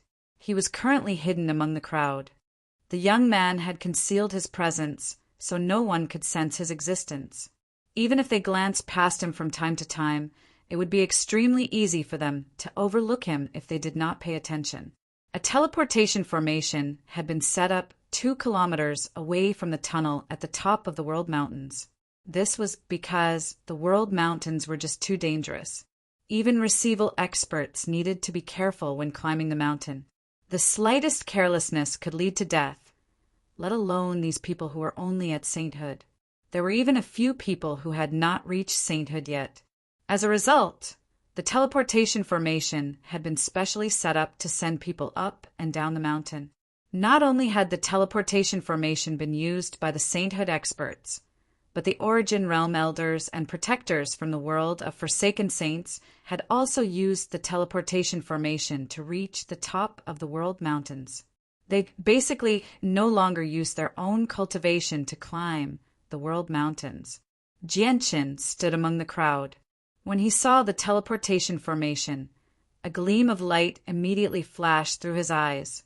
However, he did not show too much interest in the teleportation formation. With a single movement, he seemed to have become an arrow, charging toward the top of the world mountains with lightning-like speed. He entered the extremely dangerous region where even Origin Realm experts could die. He flew through the air fearlessly. Before long, Jianqin stopped on a sword-shaped mountain 1,000 kilometers away. Atmospheric winds whistled around him, forming invisible blades of wind that mercilessly swept past Jianqin. The atmospheric winds were so powerful that Jianqin had never seen them before. Even the Holy Emperor would struggle to resist them. He would be blown to pieces before long. Thunder rumbled in the sky above him. Thick bolts of lightning would produce deafening booms from time to time, ripping through the blood-red sky and striking down furiously. The lightning was so powerful that even receival experts would be injured if they were not careful. If they were caught in a thunderstorm, they would be in danger of dying. The laws here are the most powerful. I'll refine my profound sword chi here. Jianqin completely ignored the winds and sea of lightning. He sat down just like that and entered a state of cultivation. Chapter 1666. The profound sword chi had been passed to Jianqin by the sword spirits. It was one of the most powerful sword techniques Jianqin currently possessed. At the same time, it was also Jianqin's ultimate trump card. This was because the profound sword chi was a peak sword technique that the old master of the sword spirits had spent a very long time to create. It had reached the peak of God tier, and it had also shaken up the immortals' world. It was known as one of the most powerful God techniques in the immortals' world. Logically speaking, the stronger the innate technique, the higher the requirement for the cultivator to comprehend it. This was especially true for top-tier innate techniques. Generally speaking, those below the immortal monarch realm wouldn't be able to comprehend it. However, this wasn't the case for all peak-level divine innate techniques. There were also some unique divine innate techniques that didn't have such a high requirement for the cultivator. Even if one's cultivation wasn't at the immortal monarch realm or even lower, one could still comprehend them. The profound sword chi was one of those sword techniques. Jianqin sat on the top of the mountain and ignored the whistling winds. He allowed the bolts of lightning to explode in the air and strike him. He did not take any defensive measures, directly entering seclusion. Even origin realm experts could die from the slightest carelessness in the harsh environment. No one dared to come here casually, so the natural environment became Jianqin's best defense. Moreover, with his 9th layer chaotic body, there was no one in the entire Saint's world who could injure him, aside from the Spirit King. There are a total of 9 strands of profound sword chi. Only by condensing all 9 strands can I unleash the full power of this peak God tier ability. However, with the power of this peak God tier sword technique, even if I can only condense a single strand, it'll still be extremely powerful. It'll be far more powerful than any sword technique I know right now. This will be my greatest trump card in the Saint's world. Condensing profound sword chi is related to my comprehension of the way of the sword. If I want to condense all 9 strands of profound sword chi, I can only reach the major achievement of Sword God. My current comprehension of the way of the sword has already reached the major achievement of Sword Origin, which just happens to meet the requirement to condense the first strand of profound sword chi. If I reach the great perfection of Sword Origin, I'll be able to condense the second strand. After that, I'll be able to condense an additional strand of profound sword chi when I reach the great perfection of Sword Spirit, Sword Immortal, and Sword Profound. Jianqin thought. He thought about the cultivation method the sword spirits had taught him and entered a state of selflessness very soon. Profound sword chi was a sword chi condensed through one's comprehension of the way of the sword by fusing the power of laws, the power of one's soul, cultivation, and vitality. Since the sword chi was mainly based on the power of laws, there were also several other types of energy that had been fused into it as well.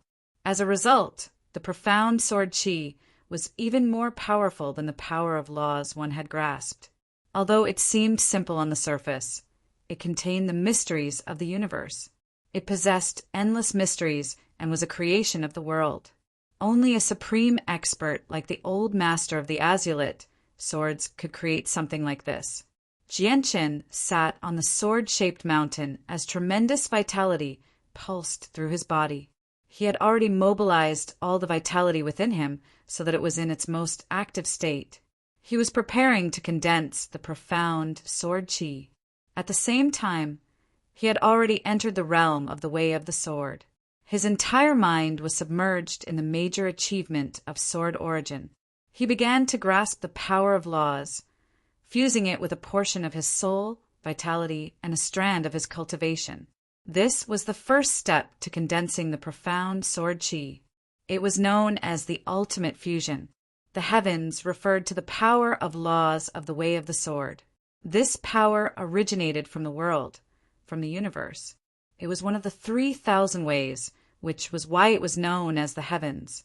Origin was not the same as in the 3 realms of receival. It referred to the power of a cultivator's cultivation, vitality, and soul. When these 3 types of energy were combined, it was known as origin. This origin was the origin in the cultivation method of profound sword chi in the immortals' world. It was not the origin in the saints' world.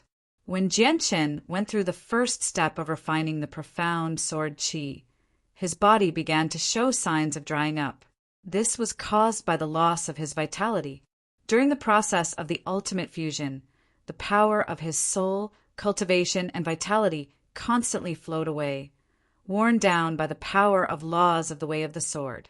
This was because the power of laws was just too powerful. Even though Jianchen's comprehension of the way of the sword had only reached the major achievement of sword origin, the power of laws at this level was still much more powerful than the power of his soul, cultivation, and vitality. As Jianchen sat there, his body became more and more shriveled. He became haggard as well. This was caused by the constant consumption of his vitality, the power of his soul, and the power of laws during the process of fusing with the power of laws. His chaotic force was also being consumed at the same time. The chaotic force was also his cultivation, so his chaotic Niden had clearly shrunk. Although I can use the power of the way of the sword, I can only stack it with chaotic force every time I use it. I can't truly fuse them together. Fusing these 4 types of energy will be extremely difficult, and the first step is often the most difficult. If I want to succeed, I need an opportunity to find a balance between the 2 types of energy and fuse them together in a single stroke so that the ultimate fusion can be completed, Jianchen thought. He already knew how difficult it was to refine the profound sword chi. If he completed the first step before his vitality, power of cultivation, and power of his soul ran out, he would end up in failure. Fortunately, the consumed energy could be recovered. Therefore, even if he failed, there was no danger to his life. After recovering, he could continue. Jianchen still failed to complete the first step even after 20 years. Now, Jianchen was as thin as a piece of wood. His face was sallow and he seemed to have aged. His long hair in particular had withered, as if it had lost all its vitality. I can't last much longer. It's just too difficult to fuse the power of cultivation, the power of the soul, the essence of life, and the power of laws from the way of the sword. It looks like my first attempt to refine the profound sword chi will end in failure, Jianchen thought. However, he did not give up. The profound sword chi was a peak god tier sword technique, so it was obviously not easy to cultivate. However, just when Jianchen was about to give up, a gleam of light suddenly flashed through his eyes.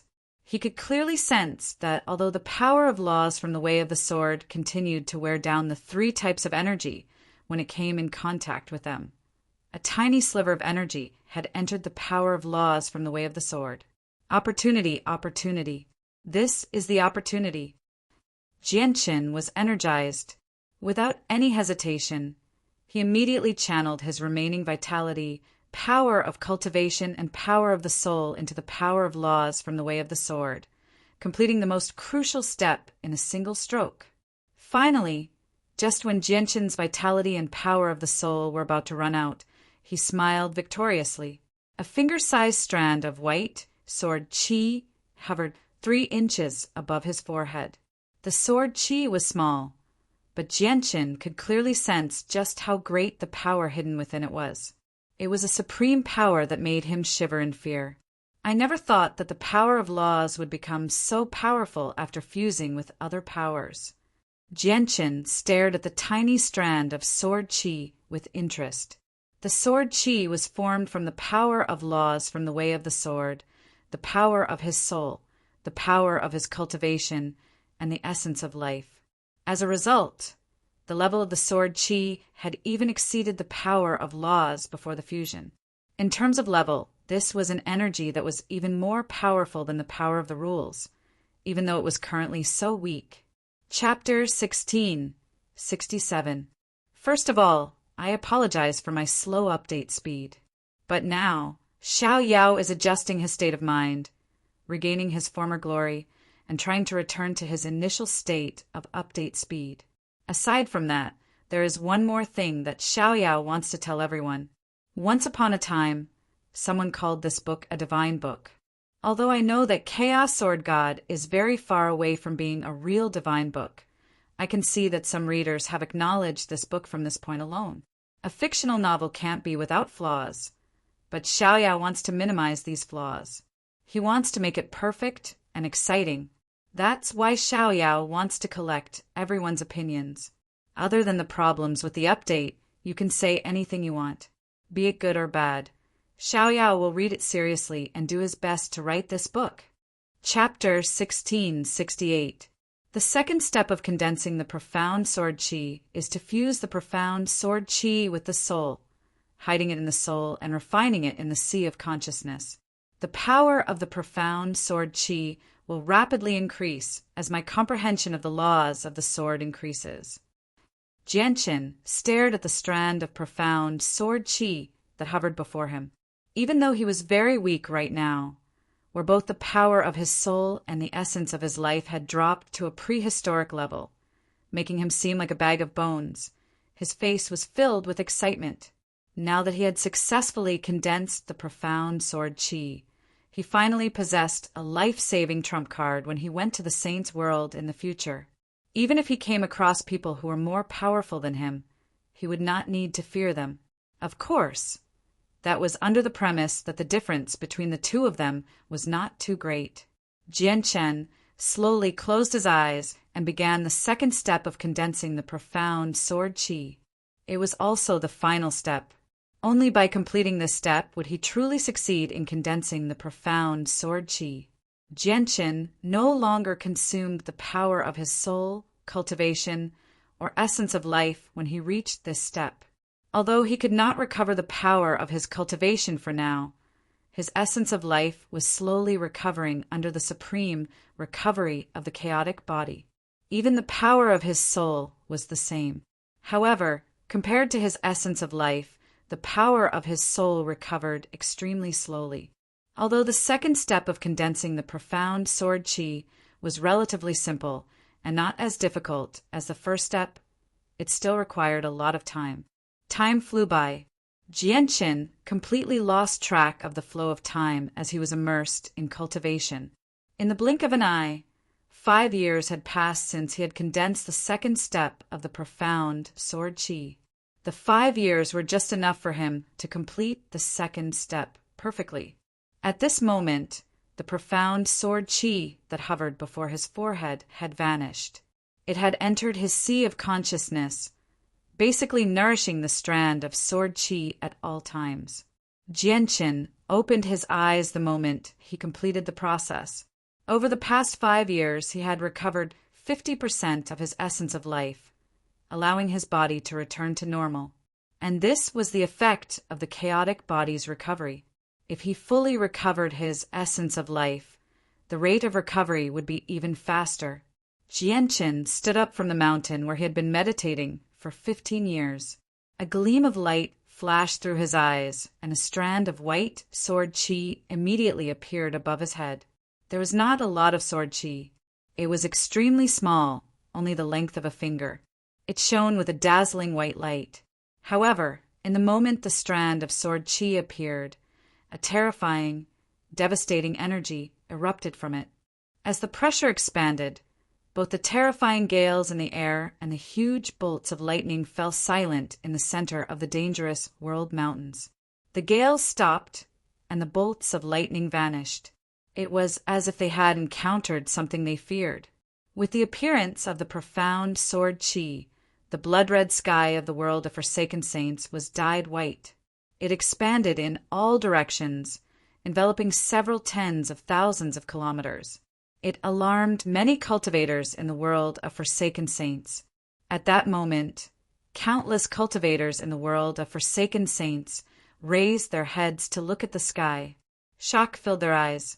In particular, the Forsaken Saints who originally resided in the world of Forsaken Saints were astounded. This was because they had stayed in the world of Forsaken Saints for a very long time, so they understood the world extremely well. The sky of the world of Forsaken Saints had always been blood-red in their minds. The golden color had never changed. Yet the sky of the world of Forsaken Saints had actually become white. What's happening? Why is there such a phenomenon? Could it be that some experts are fighting? This is the result of a fight. That's impossible.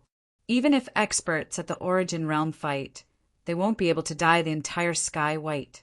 I think this is probably the appearance of a heavenly treasure. This is the light from the heavenly treasure. The light is coming from the World Mountains. Won't we know the answer if we go and take a look immediately?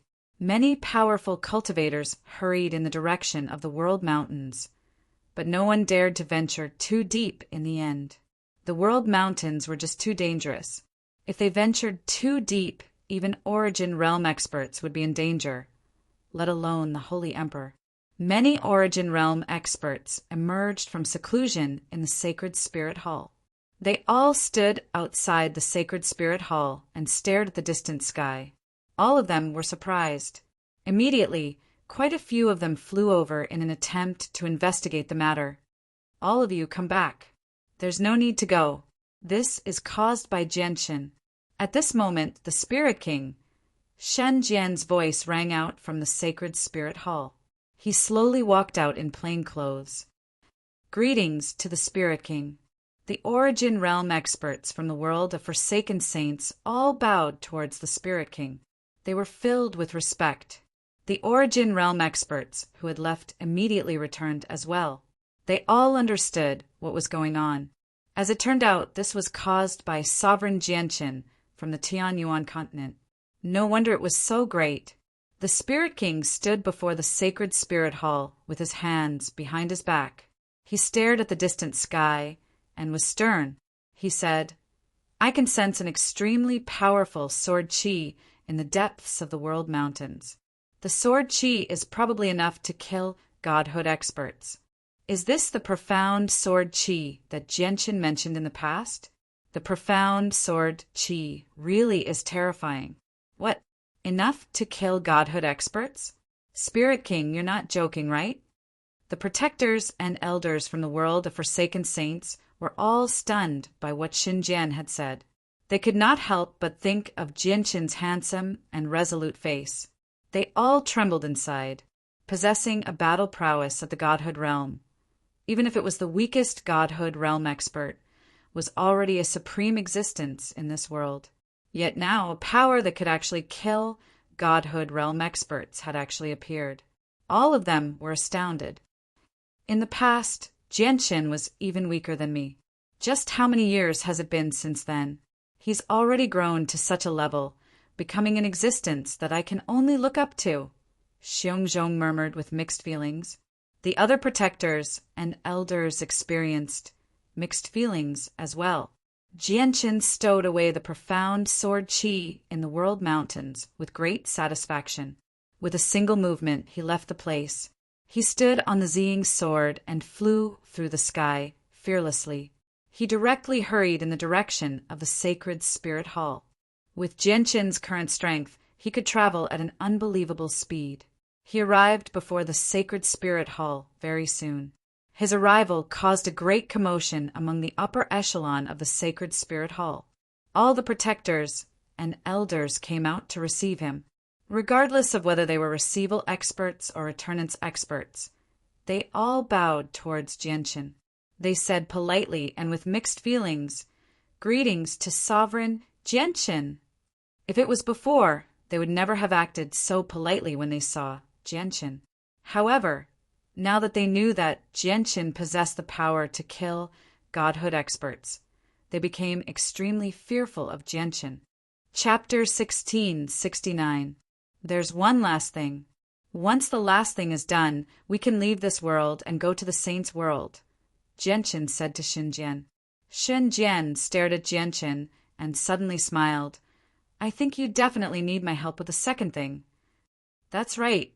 Jianqin took out a beast fur from his space ring and passed it to Xinjian.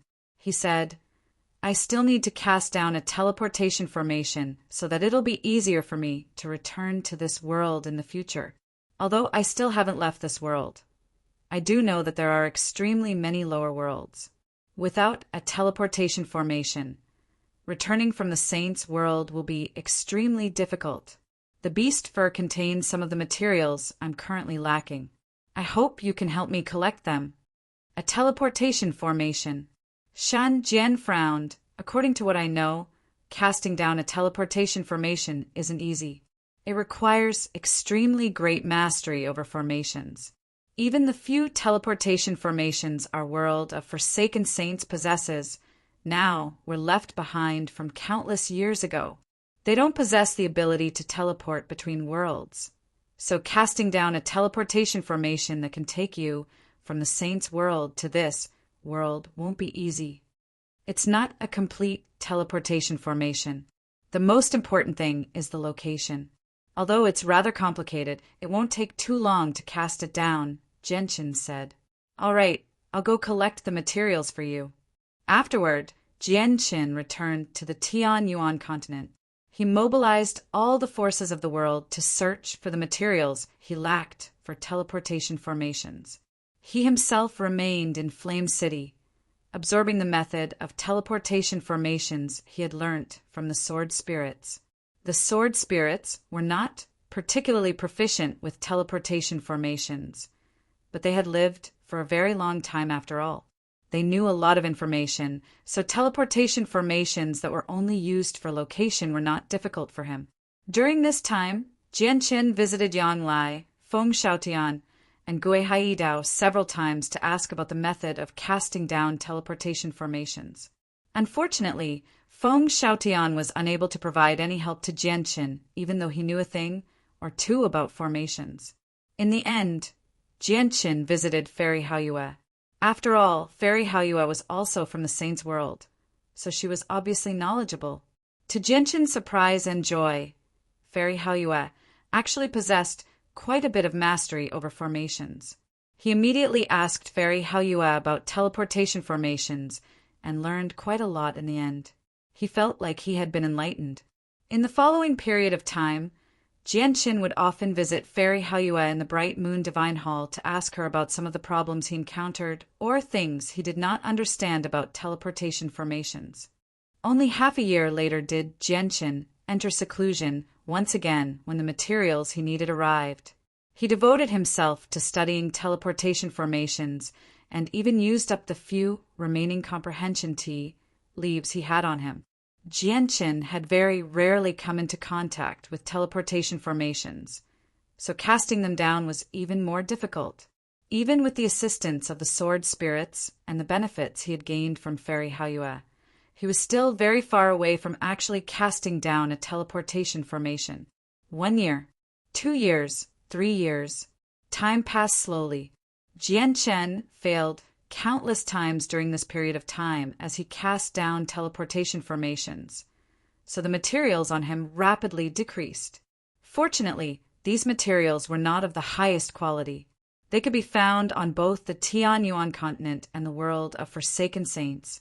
Coupled with the fact that there were countless people collecting materials for him in both worlds, Jianqin did not have to worry about running out of materials. Finally, on the 5th year, Jianqin successfully cast down a teleportation formation for the first time. A glowing formation was engraved on a piece of stone as it pulsed with powerful energy. Jianqin became excited as he looked at the profound and complicated teleportation formation.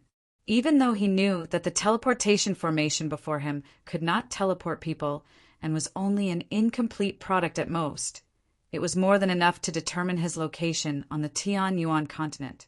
As long as he had this teleportation formation, he would not have to worry about being unable to find his location when he came down from the Saint's World. Afterward, Jianqin removed a fist-sized stone orb from the teleportation formation and carefully stowed it away in a wooden box. The stone orb had a subtle connection with the teleportation formation. It would be the most crucial item for him to return from the Saint's World. Jianqin was worried that the teleportation formation would be damaged, so he cast down over a dozen teleportation points in various directions on the Tianyuan continent. Every single location was extremely remote, and they were all protected by sword formations. At the same time, he would remove a similar orb whenever he cast down a teleportation formation and store it away carefully. Jianqin still did not feel safe. In the end, he directly flew into outer space and cast down 3 more teleportation formations on the moon that had been split in half. Afterward, he cast down a few more teleportation formations on several planets extremely far away from the moon. This was his way home, and he couldn't afford to be careless. With his current reputation, as long as he gave the word, no one would dare to ruin his arrangements. However, he still had to prepare for the worst. Jianqin finally let out a sigh of relief after casting down the teleportation formations. He returned to the Tianyuan continent and immediately gathered all the Origin Realm experts in the world. Very soon, Poseidon, Houston, Yanglai, Feng Xiaotian, Guihai Dao, Shangguan Mu'er, Xiaojin, Xiaoling, and so on all gathered in Flame City. They seemed to know why Jianqin had gathered them, so they all felt extremely mixed emotions. Great-grandfather, seniors, I will be setting off for the Saint's World soon. May I ask if any of you are willing to come with me? However, the Saint's World is very dangerous. The Origin Realm is nothing, so you need to be mentally prepared, Jianqin said with mixed emotions. He struggled to remain calm as he was about to leave, although he would return in the future and had even cast down the teleportation formations. He did not know whether he would still be alive by then. Yeah, I'm finally going to the Saint's World. Big brother, you have to take Xiaoling to find Master. Xiaoling misses Master so much. Aside from Xiaoling, who cheered excitedly, everyone else remained silent. After quite a while, Poseidon broke the silence. I'm still a little too weak right now. There's no hurry for me to go to the Saint's World for now. It won't be too late for me to go after I reach reciprocity in the world of Forsaken Saints. A total of 10 of us came to this world in the past, but only the 3 of us have awakened now. We won't go to the Saint's World for now. We'll wait here for 10,000 years. If the 7 of them still haven't awakened after 10,000 years, we'll leave, said Feng Xiaotian. His words were the same as Guihai Dao and Yanglai's. Jianqin, I'll go to the Saint's World with you. I have Amigami's assistance, so I shouldn't drag you down too much, right? Houston smiled and decided to go with Jianqin. After some discussion, only the White Tiger, Xiaojin, Xiaoling, Houston, and Shangguan are agreed to go to the Saint's World. Yanglai, Feng Xiaotian, Guihai Dao, and Poseidon chose to stay behind. Jianqin, you have to take me with you if you want to go. Don't forget about me, the great newbies, said Jianqin. At this moment, the golden-robed newbies strode in boldly and directly called out. He showed no respect for Jianqin at all. P.S. The first group is full. To those who have not joined, please join the second group for 590-28357. In order for more readers to join the group, please do not join the second group if you have already joined.